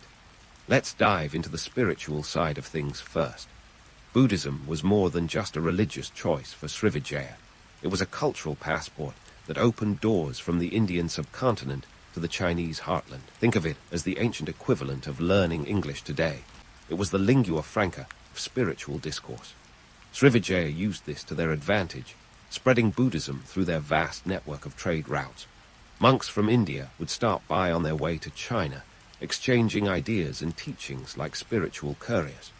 The empire became a bastion of Mahayana Buddhism, a center of learning and pilgrimage for those seeking enlightenment and a little sea breeze. But don't be fooled into thinking this was all about peace and meditation. The Srivijayans were savvy enough to know that religious influence was a tool, and they wielded it with precision. Temple complexes weren't just places of worship. They were hubs of economic activity, attracting pilgrims who brought wealth and influence. This strategy helped Srivijaya maintain its grip on the region, as religious cohesion translated into political stability. It's like they had a map for playing 4D chess, where every move was calculated to strengthen their hand. Now, let's talk about the cultural import-export business. With ships sailing from India to China, Srivijaya found itself perfectly positioned as a cultural intermediary. Indian influence was particularly strong, with Sanskrit becoming the language of the elite. This wasn't just because it sounded cool. It was the language of administration, religion, and scholarship. The local rulers adopted Indian titles like Maharaja, adding a touch of prestige to their already impressive resumes. It was a classic case of cultural borrowing, and Srivijaya borrowed like there was no tomorrow. Art and architecture, too, reflected this cultural exchange. Indian styles blended with local traditions to create something uniquely Srivijayan. You could find stupas that echoed the grand designs of Indian counterparts, but with a local twist, like putting a chili pepper in your curry to give it that extra kick. This fusion wasn't just about aesthetics. It signaled the empire's openness to new ideas and their ability to adapt and innovate. Let's not forget that Srivijaya was also a key player in the spread of literacy and learning across the region. The empire's rulers were patrons of education, supporting Buddhist monks in the establishment of learning centers and monasteries. These institutions weren't just religious retreats. They were universities of the ancient world, where scholars from various lands gathered to exchange knowledge. It's as if the empire was hosting an ongoing international conference on religion, philosophy, and science, minus the hotel fees and conference badges. But here's where we bust a myth or two. The romantic notion of Srivijaya as a utopia of cultural harmony and enlightenment is a tad idealized. Sure, they were cultural connoisseurs, but they were also pragmatic rulers. The empire's embrace of Buddhism and Indian culture wasn't just for the love of art and spirituality. It was a calculated move to consolidate power and influence. Religion was a tool of statecraft, and Srivijaya wielded it like a master craftsman. Moreover, the cultural melting pot wasn't always a harmonious blend. With so many influences vying for attention, there were bound to be tensions. Different ethnic groups brought their own customs and traditions, and integrating them into a cohesive society was no small feat. It required a delicate balance of diplomacy and authority, ensuring that the cultural tapestry didn't unravel into a chaotic patchwork. Despite these challenges, Srivijaya thrived as a beacon of cultural and religious exchange. The empire's ability to weave together diverse influences into a cohesive whole was a testament to its adaptability and vision. They weren't just trading goods, they were trading ideas, beliefs, and cultures, creating a legacy that would resonate across Southeast Asia for centuries. So, as we continue to unravel the story of Srivijaya, remember that this wasn't just about controlling trade routes or amassing wealth. It was about creating a cultural and spiritual hub that connected the ancient world in ways that were as profound as they were profitable. Srivijaya wasn't just a maritime powerhouse. It was a cultural powerhouse, a place where the currents of trade and thought flowed together to create something truly remarkable. And just like that, we've scratched the surface of Srivijaya's cultural influence. There's still much to explore, from the intricate dance of diplomacy to the empire's eventual decline. But for now, let's revel in the idea that Srivijaya was more than just a stop on the trade routes. It was a crossroads of civilizations, a place where the ancient world's ideas collided and coalesced into something greater than the sum of its parts. Stick around, because we've got more history to uncover, and trust me, the best is yet to come. So, as we sail onward through the saga of Srivijaya, let's hit pause on the glory and grandeur for a moment and take a hard look at what brought this maritime marvel to its knees. Spoiler alert, it wasn't a single cataclysmic event like a meteor strike or some mythical curse. No, Srivijaya's decline was more akin to slowly deflating a balloon, death by 1,000 paper cuts, if you will. First up, let's talk piracy, the persistent thorn in Srivijaya's side. Imagine being the ruler of an empire where the sea is your biggest asset, yet it's also crawling with rogues ready to plunder your wealth like it's a never-ending Black Friday sale. By the 11th century, piracy was more than just a nuisance. It was a full-blown crisis. The Malacca Strait, once Srivijaya's golden highway, was becoming a pirate's paradise, and no amount of naval patrol could entirely stem the tide. And then there were the neighbors. Srivijaya's competitors were like those sneaky co-workers who eye your corner office and wonder if they could do your job better. The Javanese kingdoms, for instance, weren't exactly sitting idly by, twiddling their thumbs. They were building their own maritime capabilities, eager to snatch some of that sweet trade pie for themselves. By the 13th century, the Javanese were making serious inroads, and Srivijaya's monopoly on the straits was starting to look about as secure as a sandcastle at high tide. But it wasn't just external pressures that chipped away at the empire. Internal strife was another culprit. Political instability was as much a part of Srivijaya's story as their impressive fleet. The empire was a patchwork quilt of territories, each with its own local rulers who had their own ideas about loyalty and governance. Keeping everyone on the same page was like herding cats, and not the cute, Instagram-friendly ones. This fragmentation meant that when push came to shove, Srivijaya lacked the unified front needed to fend off challengers. And let's not forget the economic reality check. For centuries, Srivijaya thrived on its control of trade routes, but as new maritime powers emerged, the empire's trade revenue took a hit. The introduction of new trade routes, like the ones bypassing the Malacca straight altogether, was a gut punch to Srivijaya's economy. By the late 12th century, their annual income was plummeting faster than a stock market crash. The Chola invasion of the 11th century is often cited as a pivotal moment in Srivijaya's decline, and for good reason. This was like having the rug pulled out from under you when you're least expecting it. The Chola dynasty from southern India launched a series of raids, capturing key Srivijayan territories and disrupting trade. The raids were devastating, not just because of the immediate losses, but because they exposed the vulnerabilities in Srivijaya's defenses. Suddenly, the empire wasn't the invincible sea power it once seemed. But don't be fooled into thinking that Srivijaya just rolled over and played dead. They regrouped, retaliated, and tried to rebuild. Yeah, the damage was done. The Chola invasions were a wake-up call, highlighting the cracks in Srivijaya's armor and emboldening their rivals. It was a classic case of, fool me once, shame on you. Fool me twice, shame on me. And the regional powers were lining up for their chance to fool Srivijaya twice. Now, let's dispel a few myths. The romantic notion that Srivijaya declined because they simply lost their way is, quite frankly, a load of historical hogwash. The reality was far more complex and less poetic. The empire was caught in the crosshairs of shifting trade dynamics, piracy, and political turmoil. It wasn't a moral failing or a lack of vision. It was a confluence of factors that would have tested even the most astute of rulers. What about the idea that Srivijaya's decline was a peaceful transition to a new order? That's like saying a shipwreck is just a leisurely swim.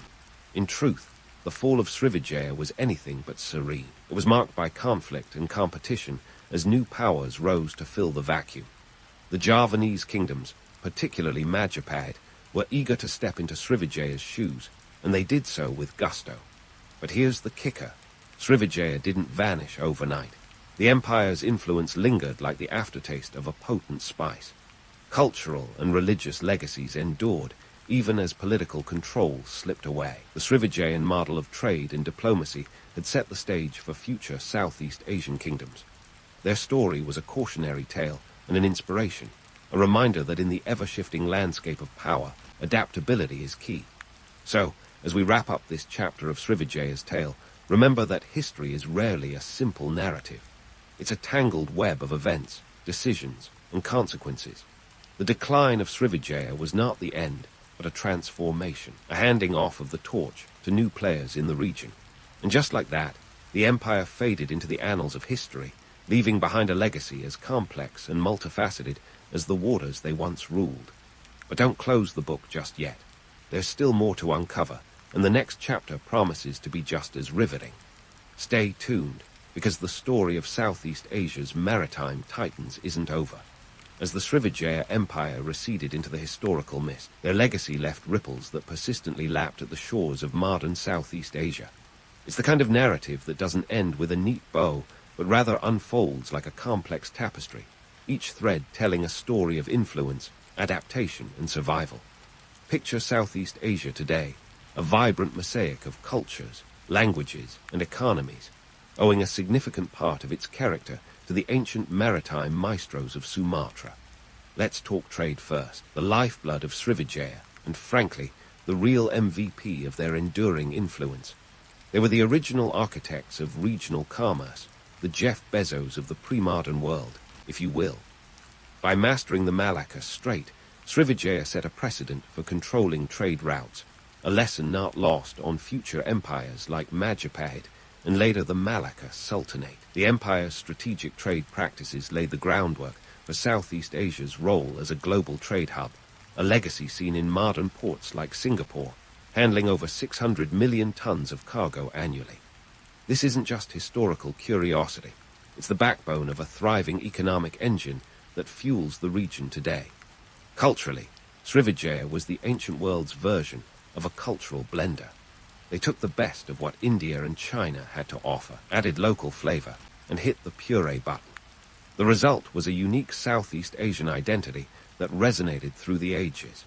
The influence of Srivijaya's Buddhist diplomacy and Indian cultural ties are evident in the region's religious and architectural landscape. Take a stroll through Indonesia or Thailand, and you'll find temples that echo ancient Indian designs, but with local twists that make them distinctly Southeast Asian. This fusion didn't just stop at temples. It permeated art, language, and social customs, creating a cultural continuity that stretches across centuries. Now, here's where we get into the nitty-gritty of influence, politics. Srivijaya's approach to governance was like a masterclass in balance and negotiation. They knew that ruling a patchwork of kingdoms required more than just a strong navy. It needed political finesse. This ethos of coalition building and power sharing sowed seeds that would flower in the political landscapes of future Southeast Asian states. The idea that a diverse region could be unified under a single political entity, while allowing for local autonomy, wasn't just theoretical. It was Srivijaya's modus operandi. Fast forward to today, and you see echoes of this in ASEAN, the Association of Southeast Asian Nations, which seeks to balance regional cooperation with national sovereignty. But let's not pretend Srivijaya's influence was all sunshine and rainbows. Their legacy is also a cautionary tale about the perils of overreach and the fragility of empires. The economic model they pioneered, one deeply reliant on control over trade routes, offers lessons on the importance of diversification. When your entire empire hinges on a single strait, you're always one pirate raid away from disaster. Modern nations have learned from this, understanding that economic resilience demands multiple streams of revenue, not just a reliance on one golden goose. Myth-busting time. The romantic image of Srivijaya as a cultural utopia is, let's face it, a tad idealized. The reality is that they were as much about pragmatism as they were about cultural exchange. Their adoption of Buddhism wasn't just a spiritual journey. It was a strategic move to solidify alliances and legitimize their rule. In essence, Srivijaya was less of a spiritual sanctuary and more of a political strategist's dream, using religion as a tool to extend influence and maintain control. So what's the takeaway from this grand historical saga?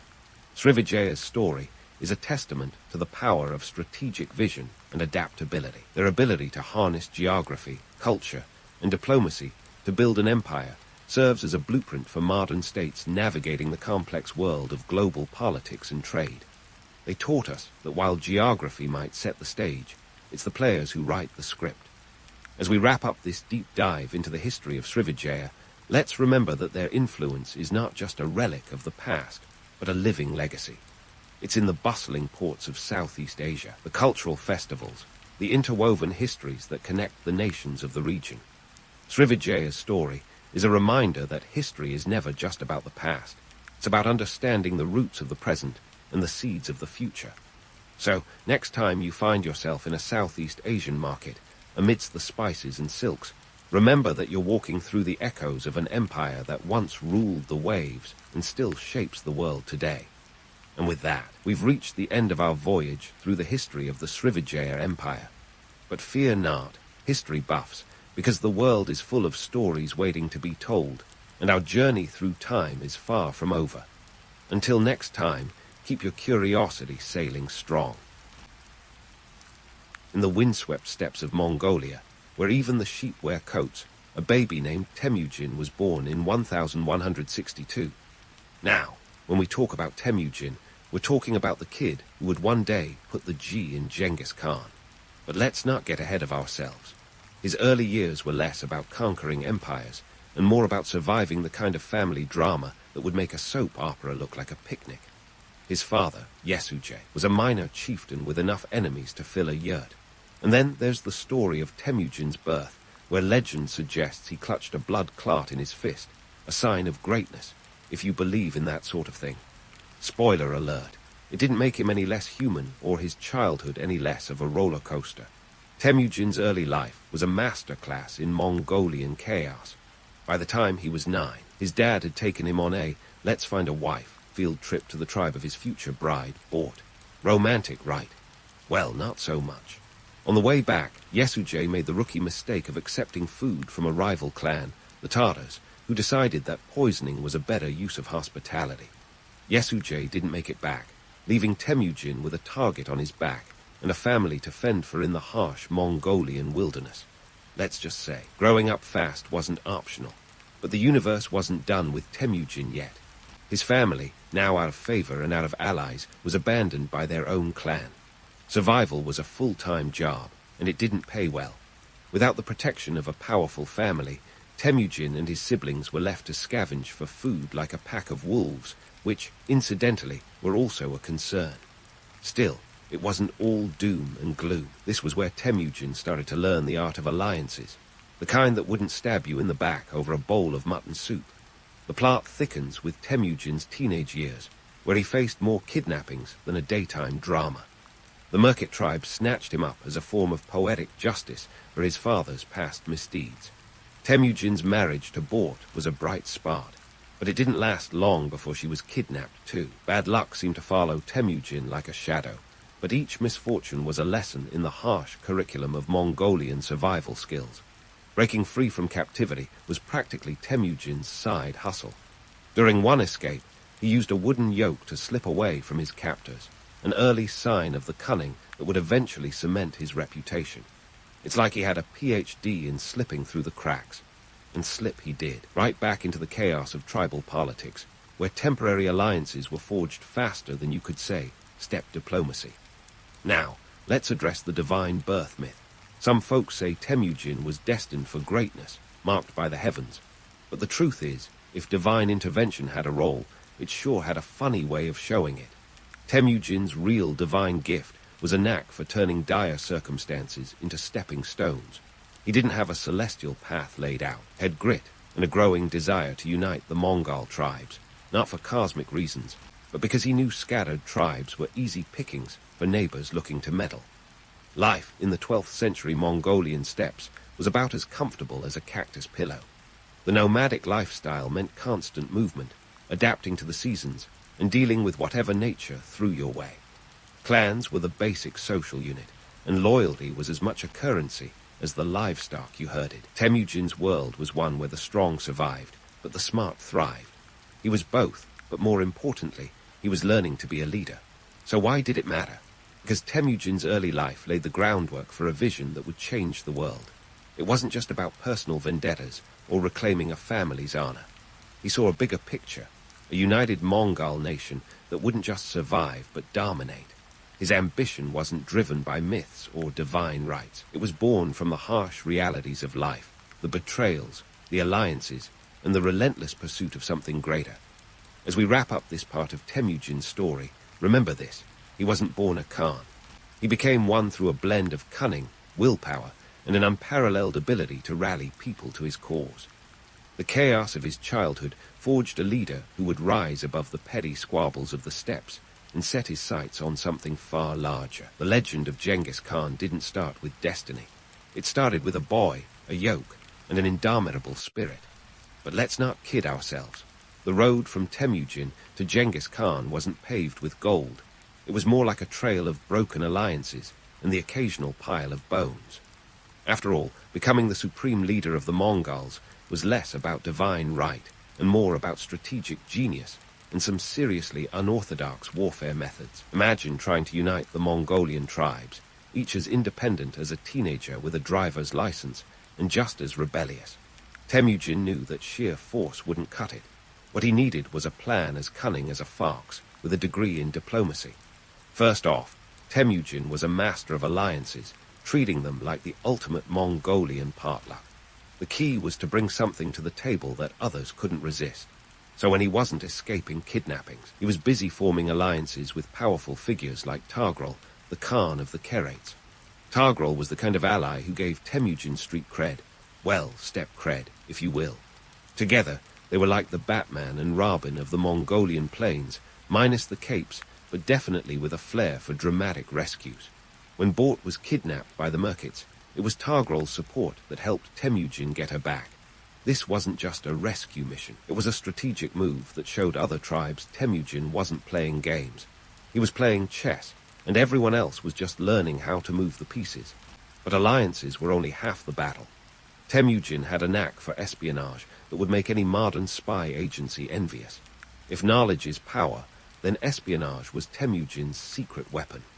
He used spies to gather information on enemy strengths, weaknesses, and even the weather, because nothing ruins a good invasion like an unexpected snowstorm. These weren't just any spies, though. They were often defectors from rival tribes, individuals who knew the lay of the land and the political climate as intimately as their own yurt.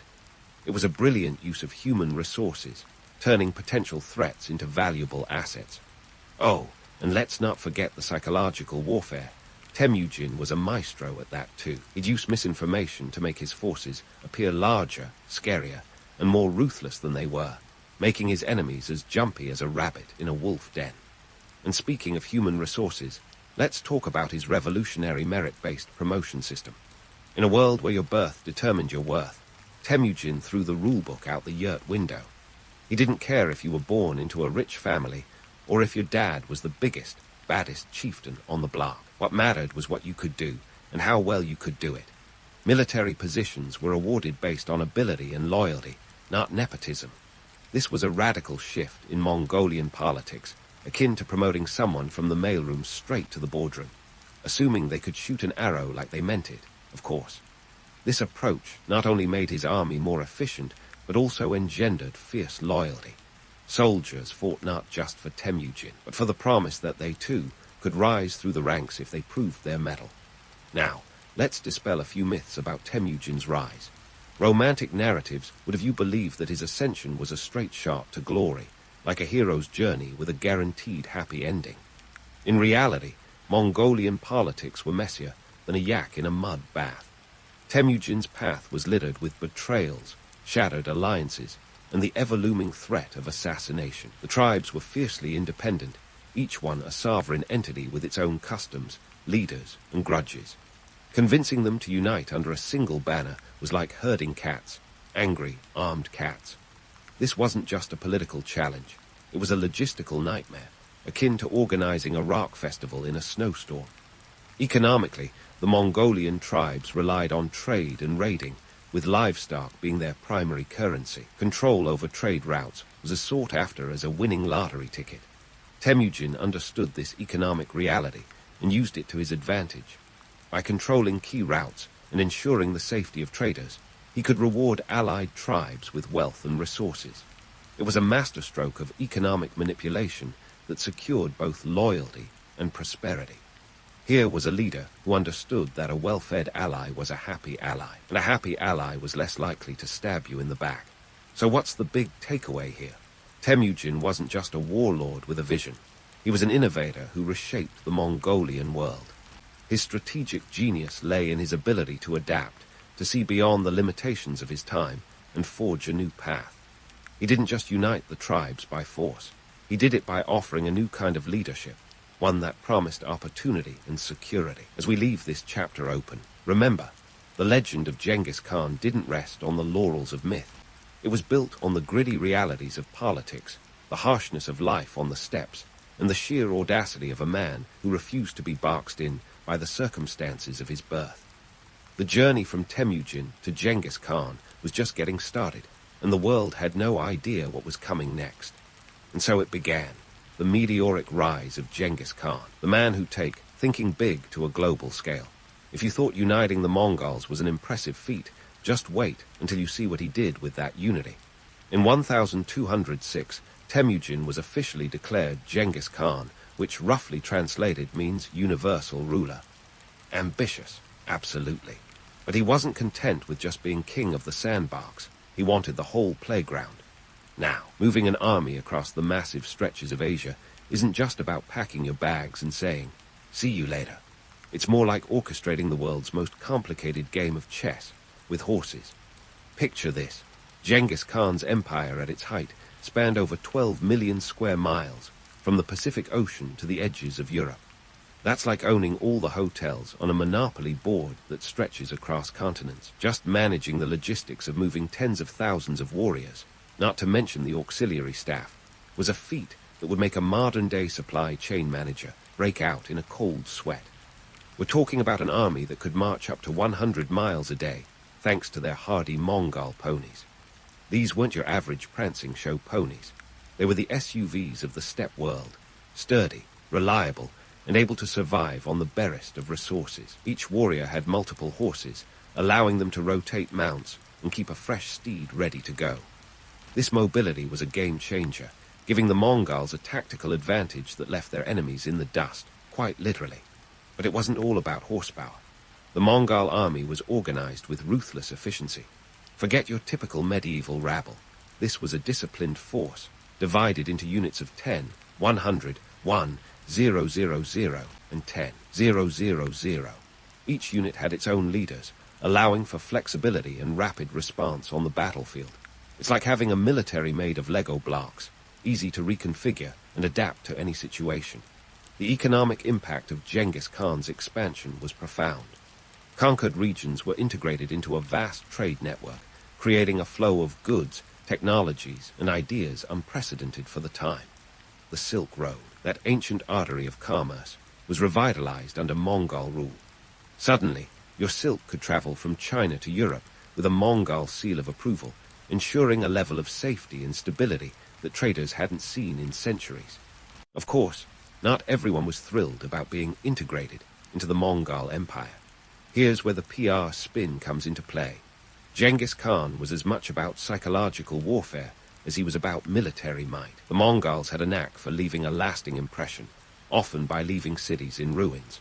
Their reputation was carefully managed to instill fear and submission before they even arrived.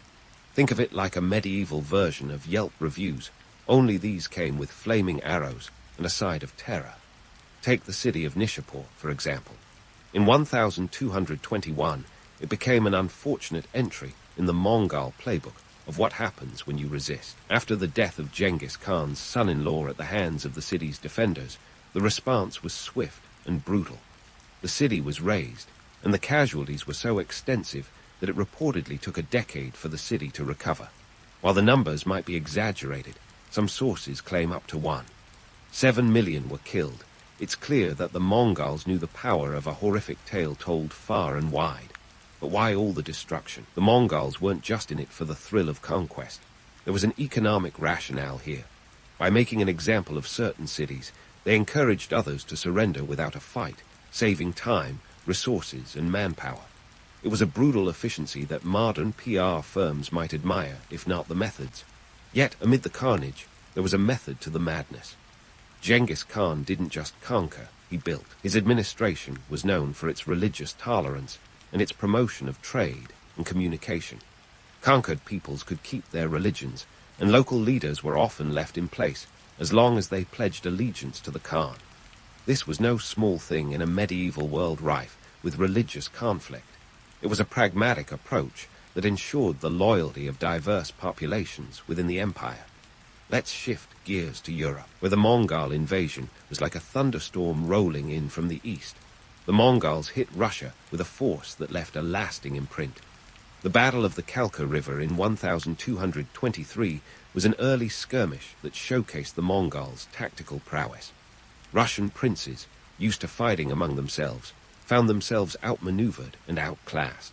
The Mongols didn't just defeat their enemies, they obliterated them with a combination of feigned retreats and flanking maneuvers that would make any general salivate with envy. But the Mongol influence wasn't just about battles. The invasion had massive economic implications, particularly in how it shifted trade routes. The establishment of the Pax Mongolica, a period of relative peace under Mongol rule, allowed for the safe passage of goods and merchants across Asia. This wasn't just a boon for traders, it was a golden age of cultural exchange. Technologies, ideas, and even diseases traveled along these routes. The Mongols might have been ruthless conquerors, but they were also inadvertent facilitators of a global exchange that would reshape the medieval world. And speaking of reshaping, let's not forget the grandiose tales that emerged from this era. The Mongols, with their fearsome reputation, were often featured in the chronicles of their adversaries. These accounts, like any good fish story, often grew with each retelling. Genghis Khan was painted as everything from a demonic scourge to a wise ruler, depending on who you asked and how many glasses of wine they'd had. The reality, as always, was more complex. What's crucial to understand is that Genghis Khan's legacy wasn't just about the lands he conquered or the cities he destroyed. It was about the systems he put in place, systems that would outlast his reign and influence the course of history for centuries to come. The man who started as Temujin, the orphaned boy with a penchant for survival, became a ruler whose impact was felt far beyond the steppes of Mongolia. So, as we wrap up this part of Genghis Khan's story, let's hold on to the complexities that make history so fascinating. The legend of Genghis Khan is one of contrasts between the brutal and the brilliant, the destructive and the innovative. It's a saga that defies simple categorization, much like the man himself. And while we've covered a lot of ground, both literally and figuratively, there's still much more to explore in the ongoing tale of the Mongol Empire. Stay tuned, because the story's not over yet, and trust me, you won't want to miss what comes next. So, with Genghis Khan's empire stretching across Asia like a particularly ambitious game of Risk, the real challenge wasn't just conquering new territories. It was keeping the whole machine running without the wheels coming off. Picture trying to juggle flaming torches while riding a unicycle.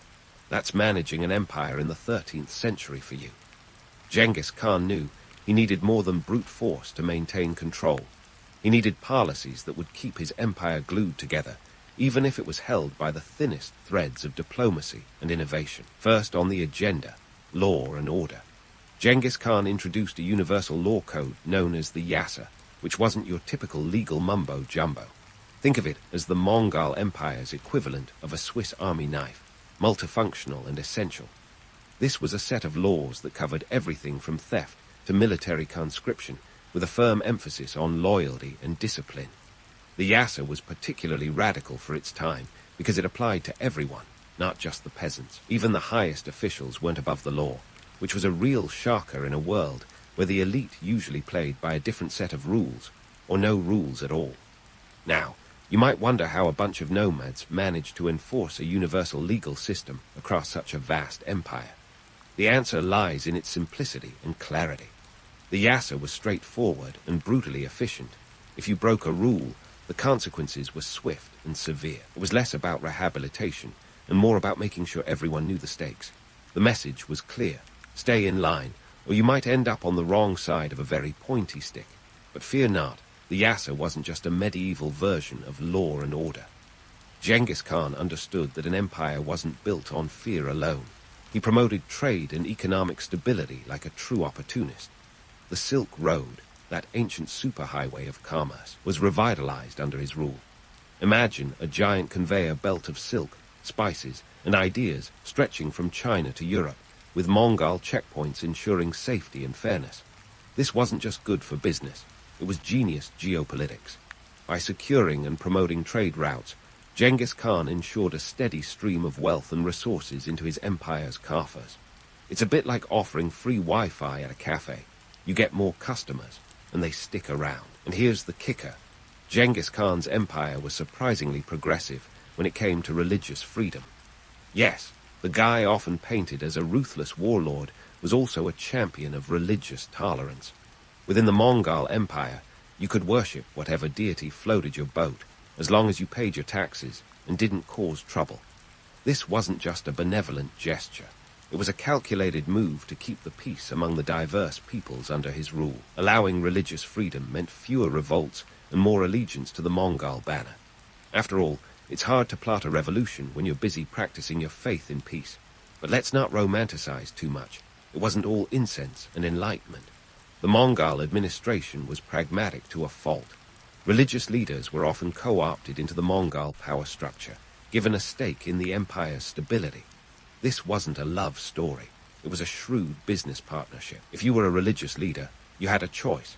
Support the Mongols and keep your position, or resist and risk being replaced by someone more amenable. It's like being offered a seat at the table, or the option to be the table. Economically, Genghis Khan's policies were a masterstroke of efficiency. By standardizing weights and measures across his empire, he removed one of the biggest headaches for merchants. No more haggling over whether a pound in Persia was the same as a pound in China. This economic uniformity facilitated trade and commerce on a scale previously unimaginable.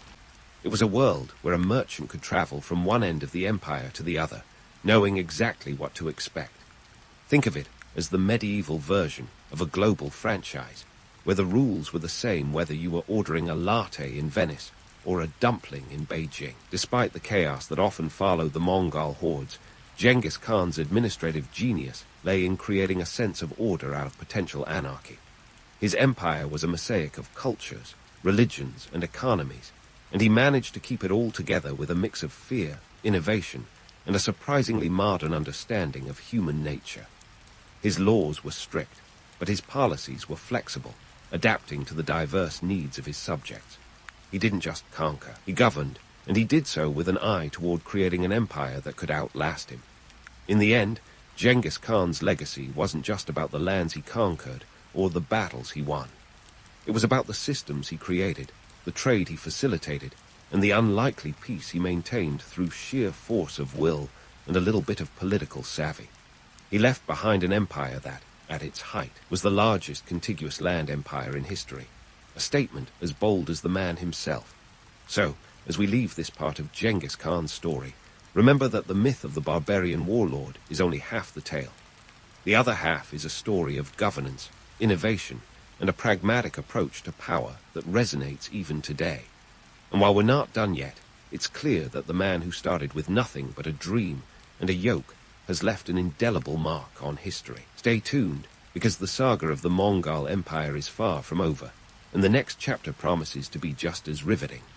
So here we are, at the twilight of Genghis Khan's life, where the man who had transformed a patchwork of nomadic tribes into a sprawling empire finally faced the ultimate foe, mortality. In 1227, Genghis Khan shuffled off this mortal coil, leaving behind an empire that stretched its fingers across a third of the known world.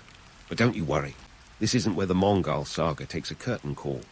This is where it hits its stride.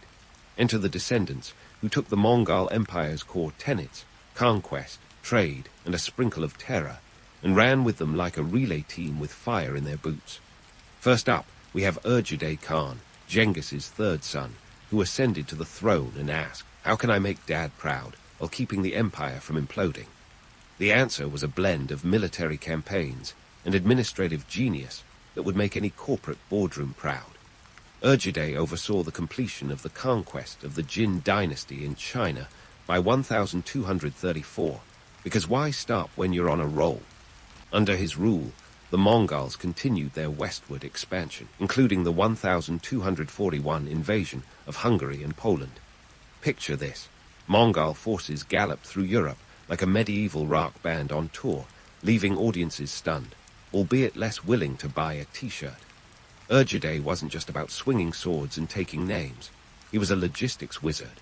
He established the Yam, an empire-wide postal system that could make Amazon Prime look like snail mail. Imagine a network of relay stations across thousands of miles, ensuring messages, and crucially, intelligence, moved faster than a barrister can spell your name wrong on a coffee cup. This was communication at warp speed for the 13th century, and it kept the vast empire tightly knit. Economically, Urjadeh knew that an empire's belly needed more than just war spoils. He implemented tax reforms and expanded trade routes, ensuring that the Mongol Empire wasn't just a flash in the pan, but a sustained economic powerhouse. He might have been the first to realize that a healthy empire needs a healthy economy, not just a stockpile of conquered lands. But let's not sugarcoat things. The Mongol leadership wasn't all sunshine and tax reforms. The later years of Urgiday's reign were marked by internal strife and a thirst for power among various Mongol princes. It's the classic tale of too many chefs in the kitchen, and in this case, those chefs had armies. Enter Kublai Khan, Genghis's grandson, who took the reins in 1260 and shifted the empire's focus eastward, founding the Yuan dynasty in China by 1271. Kublai was a Renaissance man of sorts, who didn't just want to conquer lands, he wanted to govern them too. His reign marked the high water mark of Mongol rule in China, with Beijing as the glittering capital. Kublai was the kind of guy who understood that to rule China, you needed to think like a Chinese emperor, even if your roots were in the steppes. Kublai's reign was a study in contrasts. On one hand, he was a patron of the arts and architecture, overseeing the construction of the Grand Canal and the expansion of the postal system. On the other hand, he was still a Mongol Khan at heart, with a penchant for military campaigns like his ill-fated invasions of Japan in 1274 and 1281. Spoiler alert, the Japanese had a secret weapon, typhoons dubbed kamikaze or divine winds, that scuppered both invasions. It was nature's way of saying, "Not today, Kublai." Meanwhile, back in the west, the Mongol Empire was fragmenting into khanates, each ruled by different branches of Genghis's family. The Golden Horde took hold in Russia, the Chagatai Khanate in Central Asia, and the Ilkhanate in Persia. These khanates were like estranged siblings at a family reunion, sharing a common heritage, but often at odds over who got the last piece of cake. Yet, despite the internal squabbles, the Mongol legacy was an undeniable force in the medieval world. Their conquests and trade networks facilitated an unprecedented exchange of goods, ideas, and even diseases. Hello, Black Death, across continents.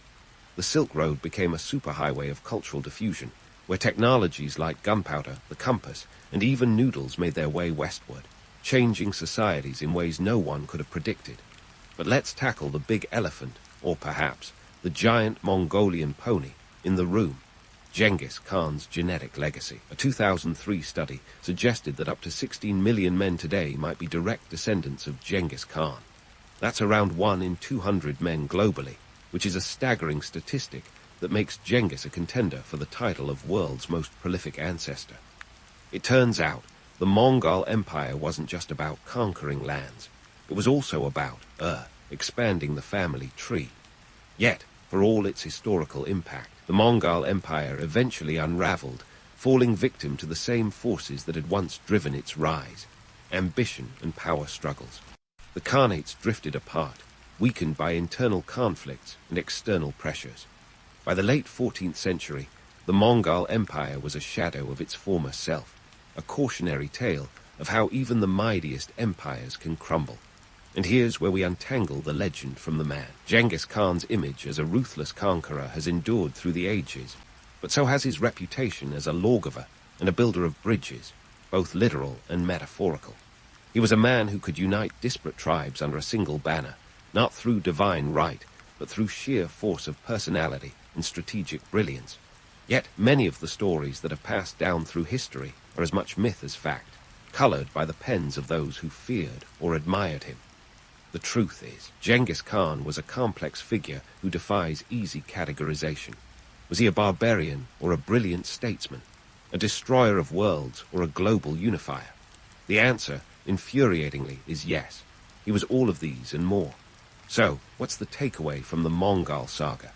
It's a story of contradictions and complexities, of a leader who carved out an empire from nothing and left a legacy that still echoes in the modern world. Genghis Khan wasn't a mere footnote in history. He was a seismic event that reshaped the medieval landscape and altered the course of human civilization. His story reminds us that history is never black and white, but a tapestry woven with threads of triumph and tragedy, innovation and destruction. As we close the book on Genghis Khan and his descendants, remember this: legends are often born from a mix of fact and fiction, and the truth is usually found somewhere in between. In the end, Genghis Khan's greatest legacy may not be the empire he built or the battles he won, but the indelible mark he left on the pages of history, a mark that challenges us to look beyond the myths and see the man who dared to dream beyond the horizon. In the vast, unforgiving expanse of the Mongolian steppes, where winters bite harder than your ex's sarcasm, a boy named Temujin was born around 1162. Now, if you're picturing a fairy tale start, think again. Temujin's early life was about as warm and fuzzy as a Siberian blizzard. His upbringing is a masterclass in resilience, a survival guide written on the back of hardship. He wasn't raised with a silver spoon, but perhaps with a rusty one, if any at all.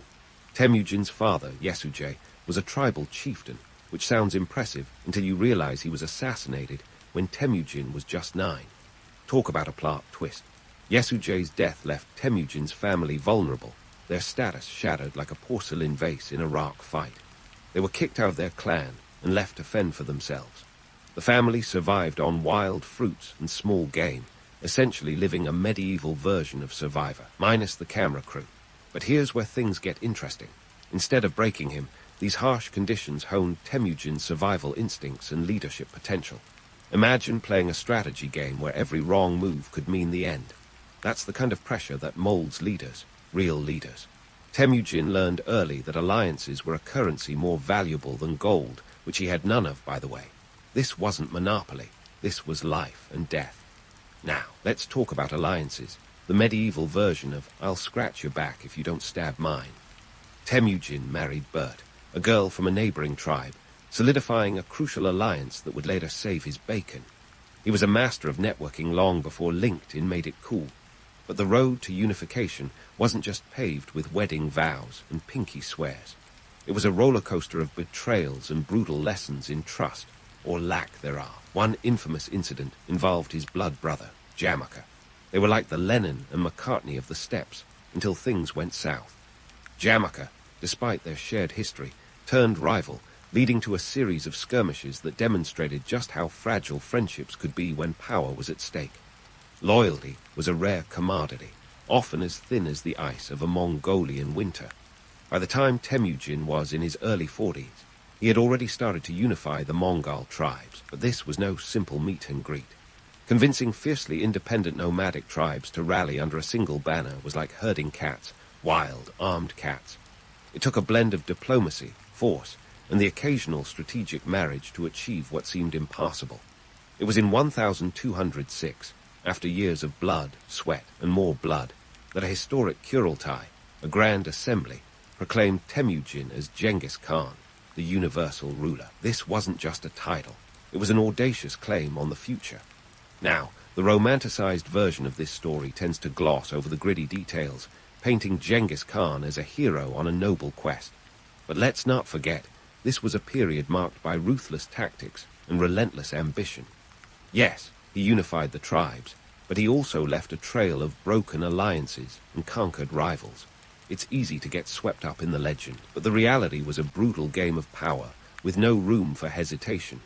And that's where the myth and reality of Genghis Khan diverge. He was not a savior, but a strategist, not a saint, but a survivor. His rise to power was not a simple ascent, but a complex dance of warfare, diplomacy, and sheer willpower. The man who would become one of history's most formidable conquerors started not with an army, but with a small band of followers, and a vision as vast as the steppes themselves. So, as we delve into the life of this extraordinary leader, remember that history is messy. It's filled with contradictions and complexities that defy neat categorization. Genghis Khan was both a product and a shaper of his harsh environment. His story is a testament to the human spirit's capacity to rise from the ashes, even if those ashes were often of his own making.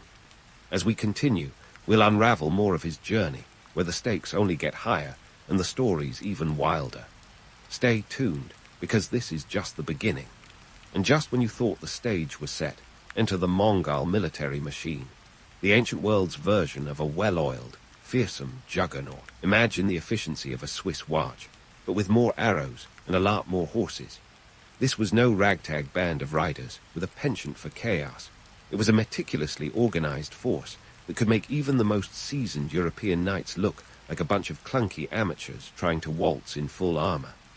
At the heart of this military marvel was the Mongol composite bow, a weapon as revolutionary as it was deadly. Forget your typical longbow. This baby was designed with layers of wood, horn, and sinew, creating a powerhouse capable of sending arrows flying with enough force to punch through armor like it was wet cardboard. These bows could be used effectively from horseback at ranges up to 350 yards.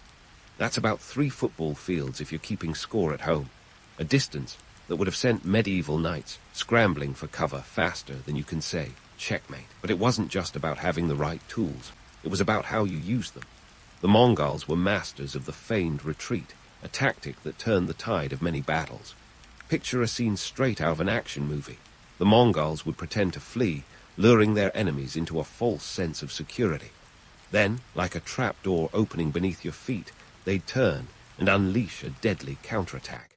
It was a psychological game of cat and mouse, with the Mongols always managing to be the cat, and their enemies, well, the unfortunate mice. Now, let's talk about recruitment strategies. The Mongol army was as diverse as a modern-day UN meeting. Genghis Khan, ever the pragmatist, didn't care about your background as long as you could fight and follow orders. Conquered peoples often found themselves absorbed into the Mongol ranks, with skilled artisans, engineers, and even defeated soldiers given a place in this expanding empire. This inclusive approach didn't just bolster their numbers. It brought fresh ideas and tactics into the fold, creating an ever-evolving military force that could adapt to new challenges faster than you could say innovation. Here's where we start to debunk one of those persistent myths, the image of the Mongols as nothing more than bloodthirsty barbarians. Sure, they had their brutal moments, let's not sugarcoat it, but they were also strategic thinkers with a keen sense of logistics and infrastructure. When they weren't busy conquering cities, they were building communication networks, implementing postal systems, and ensuring their supply lines were tighter than a drum. Genghis Khan understood that an army marches not just on its stomach, but also on its ability to communicate and adapt. The Mongols even had a relay system of riders, the yam, which allowed for messages to travel up to 200 miles a day. That's like sending a text message in the Middle Ages, only with horses and a lot more endurance. And here's some spice for our modern-day parallels. Think of the Mongol Empire as an early prototype of globalization. They connected the East and West, facilitating trade and cultural exchanges that laid the groundwork for a more interconnected world. The Silk Road thrived under Mongol rule, with merchants enjoying unprecedented safety and freedom to traverse vast distances. It was an economic boom that would make any Wall Street broker salivate. The economic context here is crucial. The Mongols understood the value of wealth, not just in plunder, but in fostering commerce. They introduced paper money, promoted religious tolerance to encourage diverse trading communities, and even enacted tax exemptions for educators and religious figures. Talk about understanding the long game. Their empire was a patchwork quilt of cultures and economies, sewn together with a common thread of pragmatic leadership and strategic foresight. So, where does this leave us in the grand tapestry of Mongol history? With an empire that was as much about brains as it was about brawn. Genghis Khan's military wasn't just a blunt instrument of destruction. It was a sophisticated apparatus of conquest and administration that reshaped the medieval world. It's a legacy that challenges the simplistic narrative of Mongol barbarism while acknowledging their undeniable impact. An empire built on the paradox of ruthless efficiency and strategic innovation. As we delve further into the annals of this remarkable empire, remember that history is often more complex than it seems. The Mongols were not just the villains of someone else's story. They were architects of a new world order. And like any good drama, there's much more to uncover. Stick around as we continue to unravel the threads of their enduring influence, with tales of conquest, culture, and commerce that will leave you both awestruck and questioning everything you thought you knew. So, with the Mongol Empire expanding like an ancient supernova, let's zoom in on the nuts and bolts of this vast dominion. At its peak, this empire stretched its influence from the sandy shores of the Pacific to the dense forests of Eastern Europe, a staggering 9 million square miles.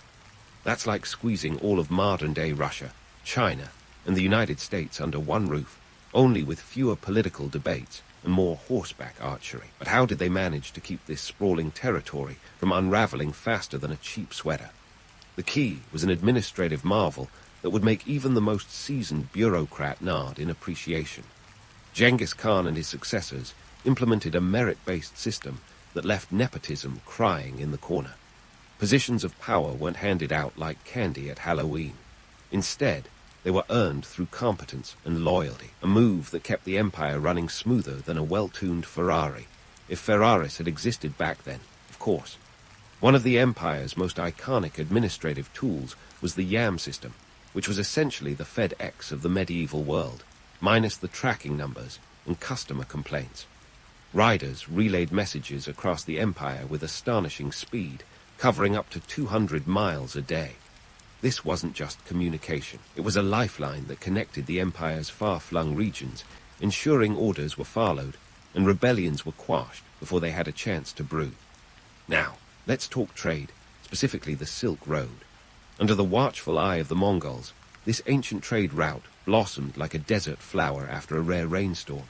Merchants could traverse vast distances with an unprecedented sense of security, knowing that the Mongol peace, or Pax Mongolica, had their backs. This wasn't just about silks and spices, though those were part of the package. It was about cultural exchange, a medieval melting pot where ideas flowed as freely as goods. Scholars, artists, and traders mingled, swapping knowledge and innovations that would ripple through history like a stone tossed into a pond. And here's where the Mongols earned their unexpected role as champions of medieval globalization. They didn't just conquer lands, they connected them. The empire became a marketplace of ideas, where Chinese gunpowder could meet Persian astronomy for the first time. It was a time when even Marco Polo, the Venetian merchant traveler, could journey east and return with tales that would make his fellow Europeans question if he'd been sipping too much wine. But before we romanticize this era as a peaceful utopia, remember that the Mongols' idea of diplomacy sometimes involved a swift takeover rather than a cozy chat over tea. Their influence spread not just through trade, but also through the sword, and it wasn't always pretty. The empire's role in spreading the Black Death is a grim reminder of how interconnected the world had become. The bubonic plague hitched a ride along the trade routes, turning once bustling cities into ghost towns and reducing Europe's population by up to 60% in some areas. Talk about a dark twist in the tale of globalization. Despite this, the empire's infrastructure and trade networks laid the groundwork for future interactions between East and West.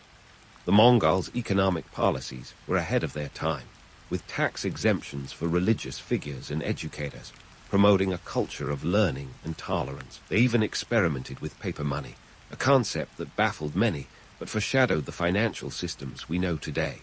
It was a bold move in a world where currency typically jangled in your pocket, not folded in your wallet. The sheer scale of the Mongol Empire's achievements was both awe-inspiring and terrifying, a testament to the dual nature of power and progress.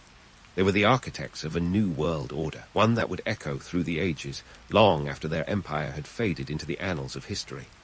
As we continue to unravel this complex tapestry, remember that the Mongols were neither mere conquerors nor benevolent rulers.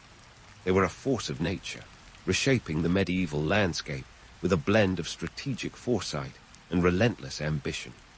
And just when you think you've got a handle on the Mongols, there's always another layer to peel back, another story to uncover. So stay tuned as we dive deeper into the annals of this extraordinary empire, exploring the human stories behind the legends and the complexities that continue to challenge our perceptions of history. Because if there's one thing the Mongols teach us, it's that history is never just black and white. It's a vibrant, unpredictable mosaic that keeps us questioning and learning. Yet, for all their innovation and sprawling success, the Mongols were not immune to the same pitfalls that have toppled empires and corporations alike. Think of them as an ancient tech giant, at the peak of their game, conquering markets left and right, only to find that rapid expansion can lead to a nasty case of organizational indigestion. By the time they looked up from their conquests, the Mongol Empire was buckling under the weight of its own enormity. Genghis Khan, for all his strategic brilliance, left behind a ticking time bomb. His empire, while vast, lacked a clear succession plan, a rookie mistake that even the best CEOs sometimes make. When Genghis shuffled off his mortal coil in 1227, he left his empire to his sons, but with a vague directive that was about as clear as a foggy morning on the steppes. This led to the infamous succession crises, a historical soap opera with more plot twists than a season finale of your favorite drama series. The Mongol Empire splintered into 4 khanates, each ruled by a descendant of Genghis Khan, each as headstrong and ambitious as their forebear. We had the Great Khanate in Mongolia and China, the Ilkhanate in Persia, the Chagatai Khanate in Central Asia, and the Golden Horde in Russia. Picture a quartet of rival siblings squabbling over the family business, each convinced they had the best vision for its future. Spoiler alert, this rarely ends well. These khanates struggled to maintain the unity that had been the empire's greatest strength. Instead of a cohesive empire, we had something more akin to a dysfunctional board meeting, with each khanate pursuing its own agenda. The Golden Horde, for instance, galloped into the Russian plains, while the Ilkhanate cozied up to Persian culture, and the Chagatai Khanate found itself squabbling internally like a reality TV show gone wrong. To add fuel to the fire, local leaders saw this fragmentation as their golden ticket to power. Enter stage left, the ambitious local chieftains and warlords, ready to seize the moment like it was Black Friday, and they were first in line. They filled the power vacuums left by the faltering khanates, carving out their own territories and agendas. The once mighty Mongol Empire was beginning to resemble a patchwork quilt of competing interests, each piece pulling in a different direction. Now, if you're thinking this all sounds a bit like a modern-day corporate collapse, you're not far off. History has a way of repeating itself, whether it's emperors or executives at the helm. The Mongols, despite their galloping success, fell victim to classic pitfalls: overexpansion, lack of unified leadership, and internal strife.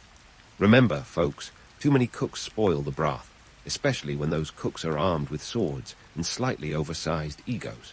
Amidst this chaos, the economic lifeblood of the empire, the Silk Road, became a double-edged sword. While it had once been the Mongol Empire's crowning achievement, facilitating trade and cultural exchange, it now became a conduit for the empire's vulnerabilities. Steady flow of goods and ideas also allowed for the spread of dissent and rebellion. What was once a bustling artery of commerce now carried the seeds of discontent, with local leaders leveraging their control over trade routes to assert autonomy. And while we're debunking myths, let's tackle the idea that the Mongols were just a relentless war machine. Sure, they knew how to wage a good campaign, but they also understood the value of economic stability. Under Genghis Khan, the Mongols had implemented tax reforms and trade incentives that would make any modern economist nod approvingly. But as the empire fractured, these economic policies began to unravel, leaving the Khanates scrambling to maintain their coffers. In the Great Khanate, for example, the Mongols struggled to keep control over China, a region that was as vast as it was complex. The Yuan dynasty, established by Kublai Khan, faced mounting difficulties as Chinese resistance grew. Imagine trying to manage a company takeover where the acquired division just isn't interested in playing nice. It's not long before the bottom line starts looking less like a line and more like a roller coaster. Meanwhile, in Persia, the Ilkhanate found itself entangled in cultural and religious complexities. The Ilkhans had to navigate a society that was steeped in Islamic tradition, a delicate balancing act that required more than brute force. They embraced Persian culture, but this cultural assimilation was a double-edged sword, leading to tensions with the more traditional Mongol elements. It's a classic case of identity crisis, where the old guard and the new vision don't quite sync up. And then we have the Chagatai Khanate, where internal strife reached epic proportions. Rival factions within the Khanate engaged in a game of thrones that would put Westeros to shame. Each power play weakened the Khanate further, eroding its ability to project power or maintain influence over the trade routes that had once been its lifeline. In the Golden Horde, the story was one of adaptation and transformation. They embraced the Russian steppes, but the sprawling territory proved difficult to govern. The Mongols in the region began to integrate with local populations, leading to a cultural blend that blurred the lines of identity.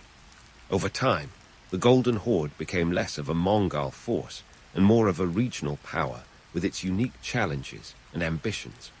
As the Khanates navigated their individual struggles, the broader empire's cohesion continued to disintegrate. The Mongols had built an empire that was too vast, too sprawling for any one leader, or even four, to manage effectively. Like a giant game of Jenga, each block removed by infighting or external pressure made the structure more precarious, until it all came crashing down. The Mongol Empire's decline was a cautionary tale, a reminder that even the mightiest of empires can fall prey to the very forces that once fueled their rise. It's a story that resonates through the ages, a testament to the complexities of power and the inevitable challenges that come with maintaining it. As we wrap up this chapter, remember that the Mongol story is far from over. There's more to uncover, more lessons to learn as we continue to explore the fascinating tapestry of this extraordinary empire. Stay tuned for the next act in this grand historical drama, where the echoes of the past continue to reverberate in the modern age. For all their galloping glory, the Mongols left a legacy as tangled as a ball of yarn after a cat's been at it. Their empire, despite its eventual disintegration, laid the groundwork for modern geopolitics, cultural exchanges, and technological booms that are still with us today. Let's unravel this historical tapestry, one thread at a time. First, let's address those modern borders. The Mongol Empire's reach stretched so far and wide that it could have been used as a global dartboard. When it finally splintered, it left behind a geopolitical jigsaw puzzle. The Khanates that emerged played a pivotal role in shaping the regions we recognize today. The Golden Horde, for instance, influenced what would become Russia, with its penchant for centralized power and echo of Mongol governance. Meanwhile, the Yuan dynasty's reign over China laid down roots that would impact the Ming dynasty's rise. In short, the Mongols didn't just conquer, they set the stage for future national identities. But it wasn't all about drawing lines on a map. The Mongols were the OGs of cultural globalization. Under their rule, the Silk Road was more than just a trade route. It was an information superhighway. Ideas and inventions zipped from Asia to Europe and back again, faster than you can say Marco Polo. The Mongols were instrumental in the spread of technologies like gunpowder, paper, and printing, and they even played matchmaker for different religions. Imagine a world where Buddhist monks mingled with Islamic scholars and Christian traders. It's like the United Nations of the medieval world, minus the endless debates and catered lunches. Now, let's talk tech. The Mongols weren't just about horseback archery and siege warfare. They were innovators, too. Their YAM system, that equestrian express mail service, was a precursor to modern postal systems and logistics chains. Without the Mongols pioneering these concepts, Jeff Bezos might still be delivering packages on foot. And their use of paper money, revolutionary. It was as if they'd foreseen the need for a cashless society centuries before anyone else. Sure, the transition was bumpier than a camel ride, but it planted the seeds for the financial systems we take for granted today. Of course, their legacy isn't all sunshine and rainbows. The Mongols' military campaigns were the brutal kind of efficiency that would make even a seasoned warlord wince. Cities were razed, populations decimated, and the Black Death spread along the same trade routes that once carried prosperity. The plague, a sinister stowaway in the Mongols' globalizing embrace, tore through Europe with a ferocity that would haunt the continent for generations. It's a stark reminder that the interconnected world they fostered had its dark side, one that could turn a marketplace into a morgue overnight. And now, the million-dollar question. What if the Mongol Empire had endured? Picture a world where Mongol Khans held sway from Beijing to Baghdad, where their efficient governance and open trade policies bridged east and west indefinitely. Perhaps we would have seen an acceleration of cultural and technological exchanges, a world where the Renaissance began not in Florence, but in Karakoram. Or maybe the empire's internal tensions would have sparked an even more dramatic collapse, dragging the world into an earlier dark age. It's a tantalizing thought experiment, a reminder of history's butterfly effect.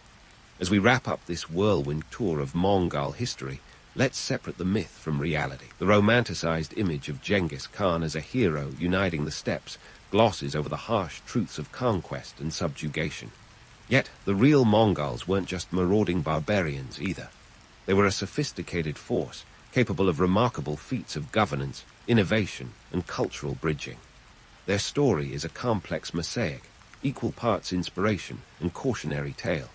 Ultimately, the Mongol Empire's legacy is a testament to the dual nature of power. It can unite and divide, create and destroy, innovate and oppress. The Mongols remind us that history is not a neat narrative, but a sprawling epic filled with contradictions. They were both the architects of a new world order and the authors of its destruction, a legacy as vast and varied as the empire they once ruled.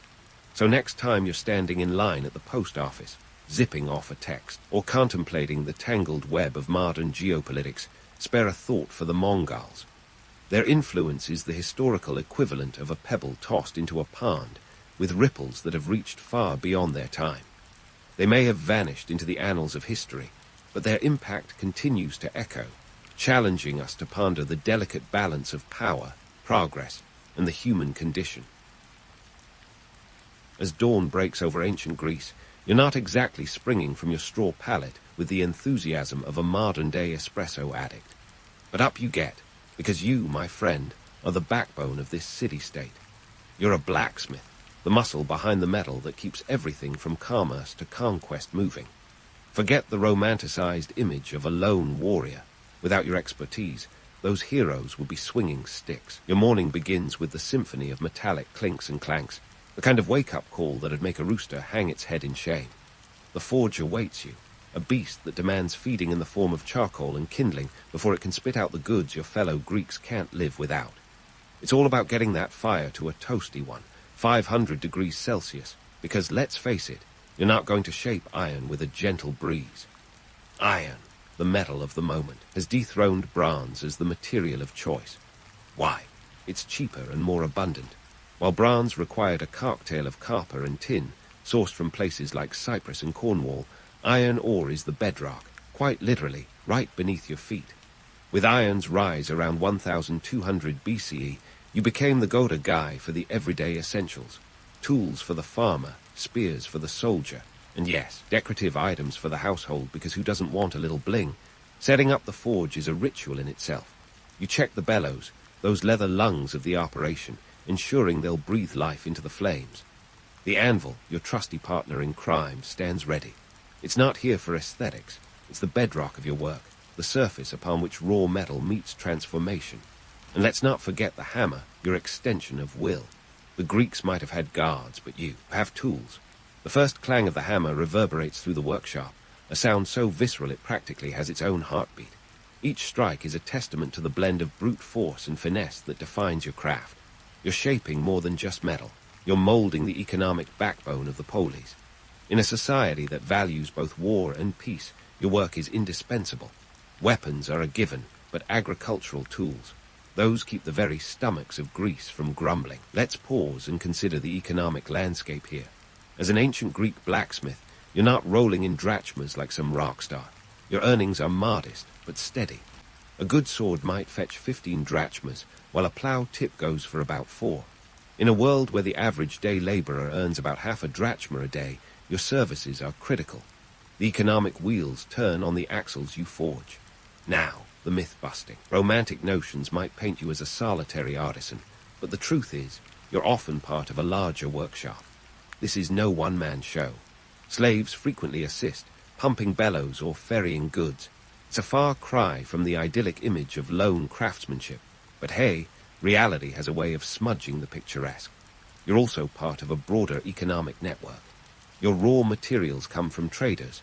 Your finished products move through merchants. Iron's affordability has democratized access to metal goods, reshaping the social fabric as much as the tools themselves. In some ways, you're like the Silicon Valley of your time, driving innovation and change, but without the fancy stock options. As the morning wanes, you get a visit from a local farmer, Theodorus, looking to replace a broken scythe. It's not all glory in the forge. Sometimes it's just about keeping the harvest on track and the people fed. You haggle a bit, a time-honored tradition, before settling on a price. The transaction isn't just about money. It's about mutual reliance, a handshake that ties you both to the rhythms of the land. You're not just crafting objects, you're shaping history with each swing of the hammer. Every tool you make plays a part in the grand theater of Greek life. Whether it's a plough slicing through soil or a spear thrust in battle, You're the unseen hand behind every decisive moment. By the time you pause for a midday break, you've not only churned out metal necessities, but also ensured the wheels of society keep turning. In the grand tapestry of ancient Greece, you might not make the front page of history with tales of epic wars or philosophical musings, but your work ensures those stories have the tools to be told. As the sun climbs higher, the forge's heat feels less like a burden and more like the pulse of a city reliant on the steady rhythm of your craft. As the sun climbs higher, the forge's heat feels less like a burden and more like the pulse of a city reliant on the steady rhythm of your craft. But let's dive deeper into where this iron, the lifeblood of your trade, actually comes from.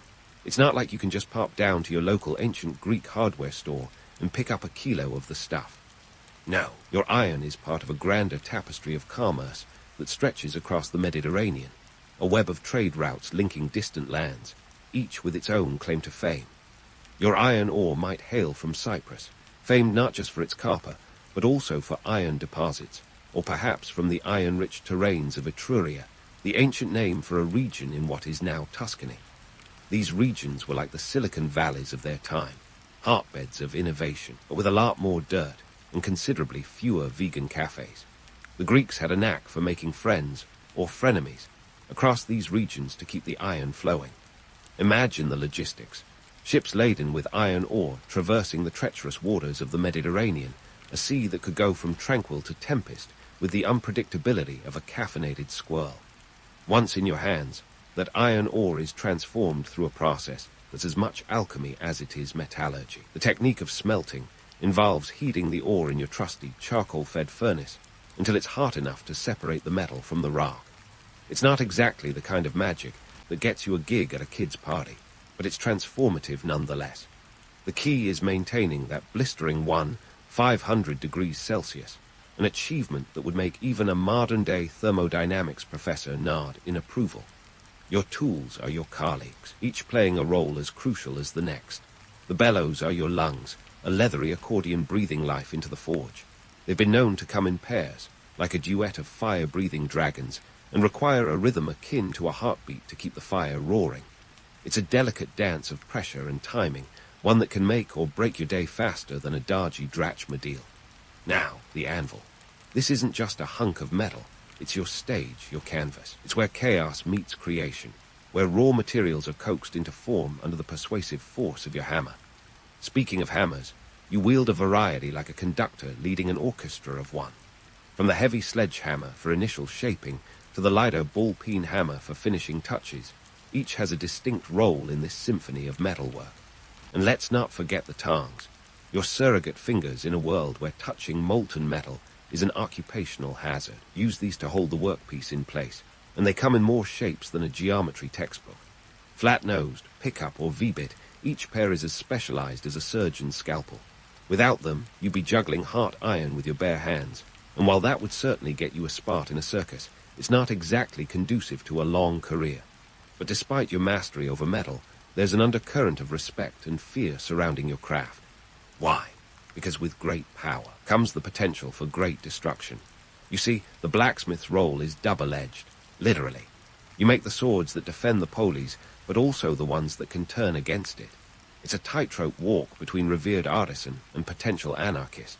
In times of political instability, the tools of your trade become the tools of warfare, and suddenly your workshop could be seen as an armory rather than a smithy.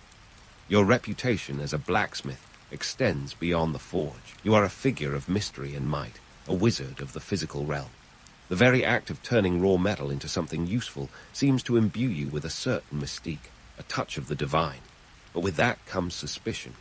In a world where explaining phenomena often involves invoking the gods, your ability to manipulate metal can seem just a tad unnatural. And let's face it, the Greeks love a good paradox. They revere the power to create, yet fear the potential for destruction. It's the ancient version of loving your smartphone's connectivity while secretly dreading the day it becomes self-aware and starts ordering cat food on its own. The afternoon wears on, and the air in the forge grows thick with the smell of sweat and iron.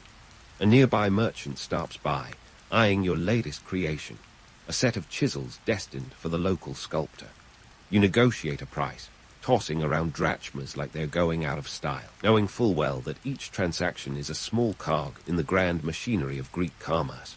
The merchant walks away, satisfied, and you return to your work, the rhythmic clang of your hammer echoing through the workshop. As the day wanes, you can't help but marvel at the duality of your existence.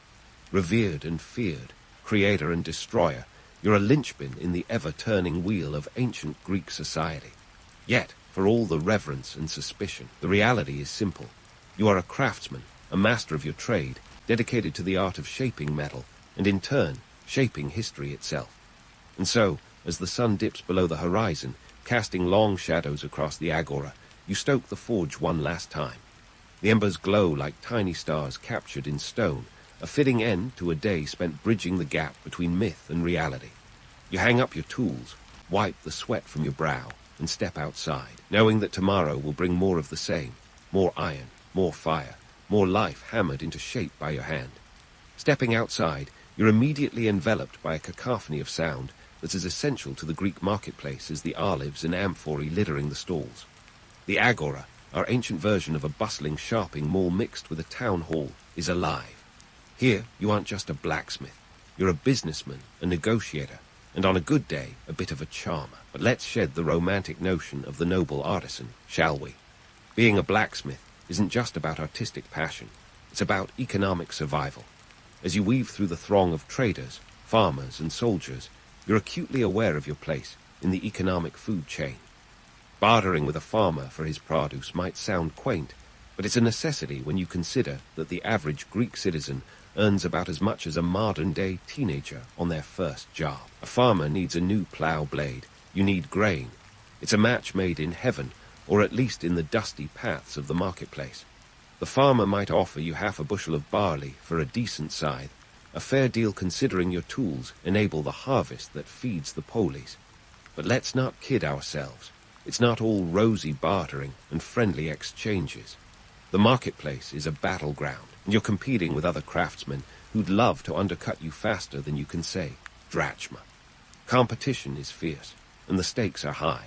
Every deal is a delicate dance of supply and demand, where your bargaining skills are as crucial as your hammer skills. You're not a lone wolf. You're part of a pack scrambling for the same scraps of economic survival. And here's where the myth-busting kicks in. The idea of the lone, romantic blacksmith is as outdated as a chariot with square wheels. Sure, you might like to picture yourself as a solitary figure toiling away in the forge, but the reality is you're part of a larger, interconnected network. You rely on traders to bring you raw materials, and in return, they rely on you for finished goods. It's a symbiotic relationship, not a solitary pursuit. Now, let's talk about those city contracts. You're not just hammering out horseshoes and plow tips. You're fulfilling orders for the city-state, which, let's be honest, is where the big drachmas are. The army needs weapons, and you're the guy they turn to. It's not just about churning out swords and spears. It's about meeting the exacting standards of military contracts. Each weapon has to be perfect. An ill-made sword could mean the difference between victory and defeat on the battlefield. So you're not just a craftsman, you're a crucial cog in the war machine. But wait, there's more to this than just crafting a mean spearhead. Your involvement in military contracts means you're also entangled in the politics of the polis. A city at war needs weapons, and a city at peace needs to prepare for war. The demand ebbs and flows with the tides of Greek geopolitics, leaving you riding waves of economic prosperity and scarcity. It's a delicate balance that can be as unpredictable as a Greek playwright's plot twist. The marketplace is also a gossip hub, a place where news travels faster than Hermes on a caffeine binge.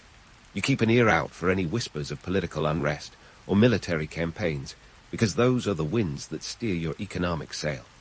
A looming war means increased demand for weapons, while peace might shift your focus back to agricultural tools and household items. And while you might be tempted to focus solely on profit margins, remember, too much success can draw unwanted attention, become too prosperous, and suddenly your workshop is seen as a potential armory, a threat to the established order. It's a tightrope walk that would make the most skilled acrobat break a sweat. As midday slips into afternoon, your transactions in the agora become vital threads in the social and economic fabric of ancient Greece. Each deal isn't just a simple exchange. It's a complex web of relationships and dependencies, You're not just trading goods, you're trading trust, reputation, and ultimately survival in a world where the line between prosperity and ruin is as thin as a sword's edge. In this bustling center of commerce, you also witness the ebb and flow of innovation. New techniques, like case hardening or quenching, spread through the agora like wildfire, promising stronger, more durable weapons and tools. And yes, your heart does a little dance of excitement, not unlike a kid in a candy store, or perhaps more appropriately, like a smith in a newly staffed iron depot. These innovations aren't just technical upgrades. They're your competitive edge, your ticket to staying ahead in the cutthroat world of ancient craftsmanship. But let's not forget about those supply chains. Your iron doesn't magically appear at your forge. It's the end product of a sprawling network that stretches across the Mediterranean. Traders, ships, and even pirates, because what's a good trade route without a few marauding sea bandits, are all part of the journey that brings raw materials to your doorstep. The iron you use to craft a plow blade might have traveled hundreds of miles, a testament to the interconnected world of ancient trade. It's a logistical ballet where one misstep, a storm, a shipwreck, or a pirate raid, can upend your entire operation faster than you can say, Athena's olive branch. The sun dips lower, casting long shadows in the agora, signaling that it's time to head back to the forge. You navigate through the crowd, your mind a whirl of transactions, deals, and the ever-present clamor of the market. You've bartered for your daily essentials, secured the raw materials needed for tomorrow's work, and perhaps, just perhaps, caught wind of opportunities or threats on the horizon. As you return to the forge, there's a sense of satisfaction in knowing that you've played your part in the grand theater of Greek life. You're not just a blacksmith. You're a vital thread in the fabric of society, one that helps keep the polis thriving. And as you stoke the forge's fire once more, you're reminded that every hammer strike echoes not just in the workshop, but throughout the city-state itself. You're not just shaping metal. You're crafting the future, one deal, one tool, one weapon at a time. And so the day continues, an endless cycle of creation and commerce, of myth and reality. You're a blacksmith in ancient Greece, a craftsman and a businessman, forever balancing the scales between art and economics, between myth and the relentless grind of reality. As the forge roars back to life, you can't help but smile. Tomorrow's challenges await, but for now, the day is yours, and with it, the satisfaction of a job well done. With the forge's familiar glow casting flickering shadows, you pause to consider the social tapestry that your work as a blacksmith weaves through ancient Greece. It's not just about beating metal into submission. No, sir, there's a whole social side to blacksmithing that's as intricate as any of Athena's tapestries. You're not just a craftsman, you're a social linchpin. You help build the very infrastructure of the city-state. Think aqueducts and bridges, which require iron tools and fittings. Without you, the roads might crumble faster than a Spartan at a poetry slam. And let's not forget the ceremonial objects. Yes, those ornate pieces that adorn temples and public spaces, making them look as posh as a Corinthian column in a minimalist flat. Your work supports the religious and cultural heartbeat of the city, ensuring that festivals and ceremonies have the necessary accoutrements to keep the gods appeased and the people entertained. But here's where it gets juicy: politics. Oh yes, you're smack dab in the middle of trade guilds' cutthroat games. These aren't your average knitting circles, they're powerhouses of influence.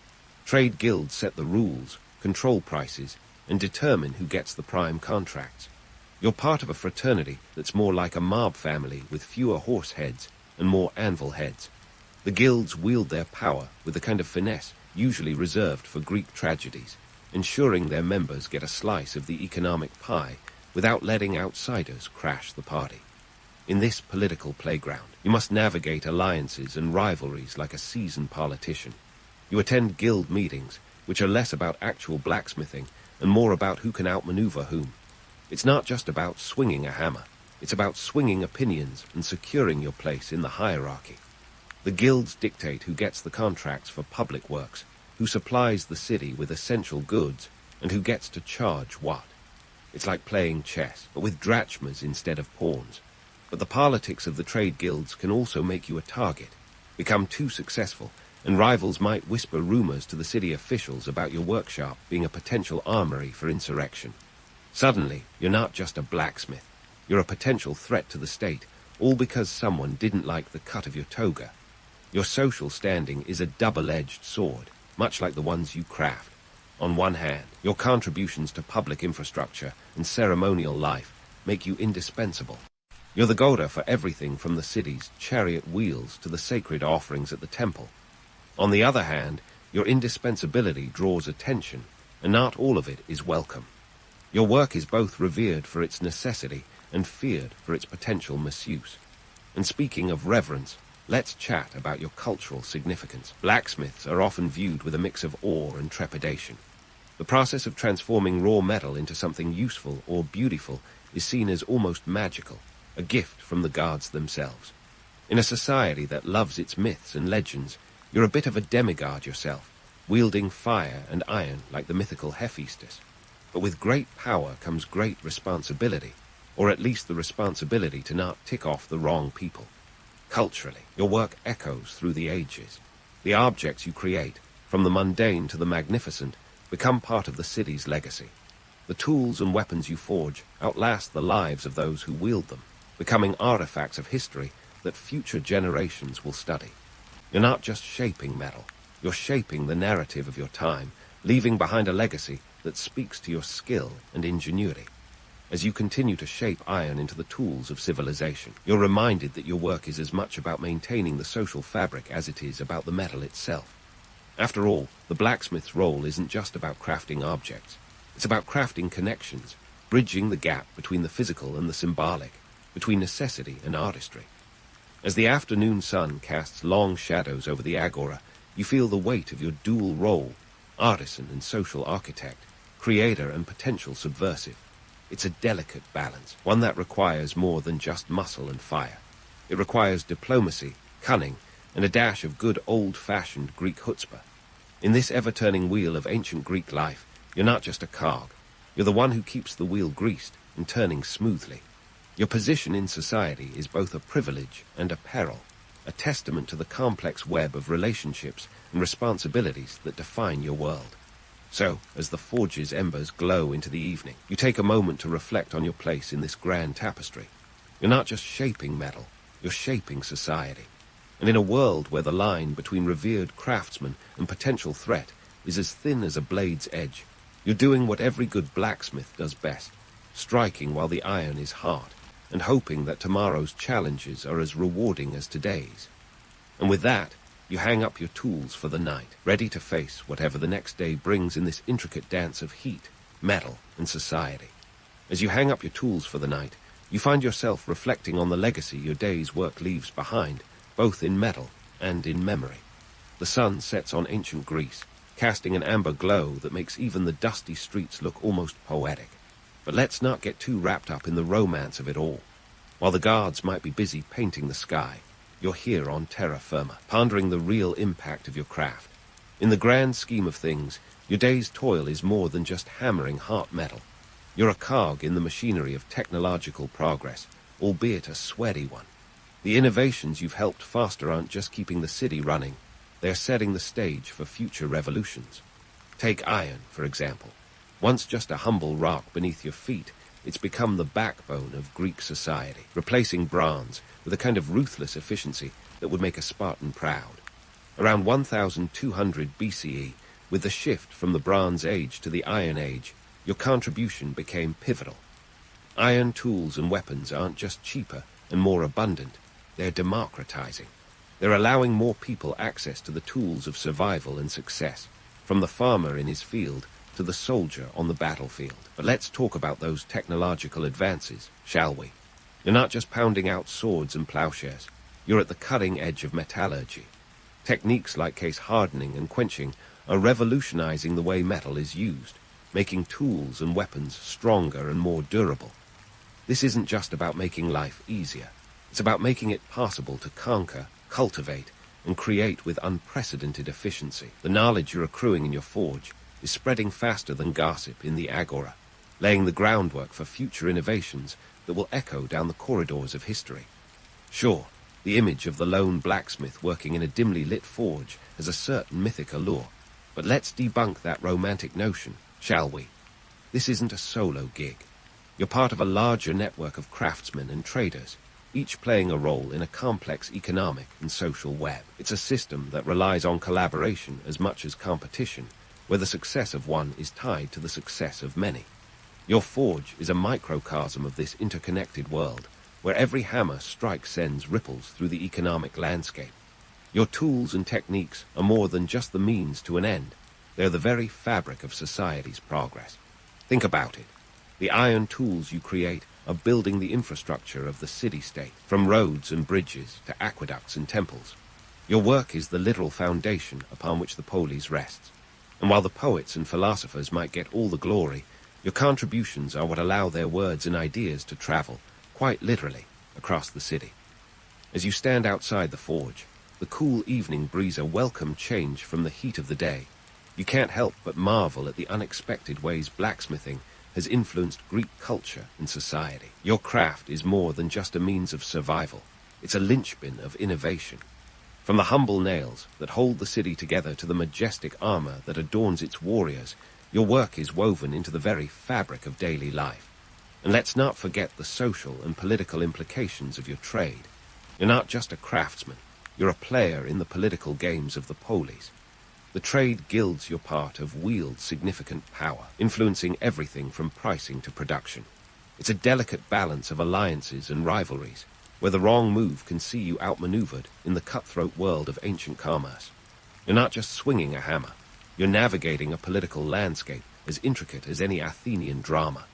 Yet, for all the complexities and challenges, there's a certain satisfaction in knowing that your work is both revered and essential. Your forge is more than just a place of labor. It's a hub of innovation, a crucible where ideas and metal alike are transformed. And while you might not be remembered in the annals of history like a great general or philosopher, your legacy is forged in the very tools and structures that define the city. As the night settles in, you reflect on the duality of your role. You're both creator and sustainer, a craftsman whose work shapes the future as surely as it shapes the metal beneath your hammer. It's a responsibility that weighs heavy, but it's one you bear with pride. Because in the end, you're not just a blacksmith. You're a vital thread in the tapestry of Greek life, a testament to the enduring power of craft and creativity. So, as the forge cools and the stars begin to appear, you take a moment to consider the legacy you've forged. It's a legacy not just of metal and muscle, but of innovation and influence, a reminder that even the most seemingly mundane tasks can shape the course of history. And as you head home, ready to face another day of challenges and opportunities, you know one thing for certain. In the ever-turning wheel of history, you're more than just a cog. You're a force of change, a master of metal, and a shaper of the world around you.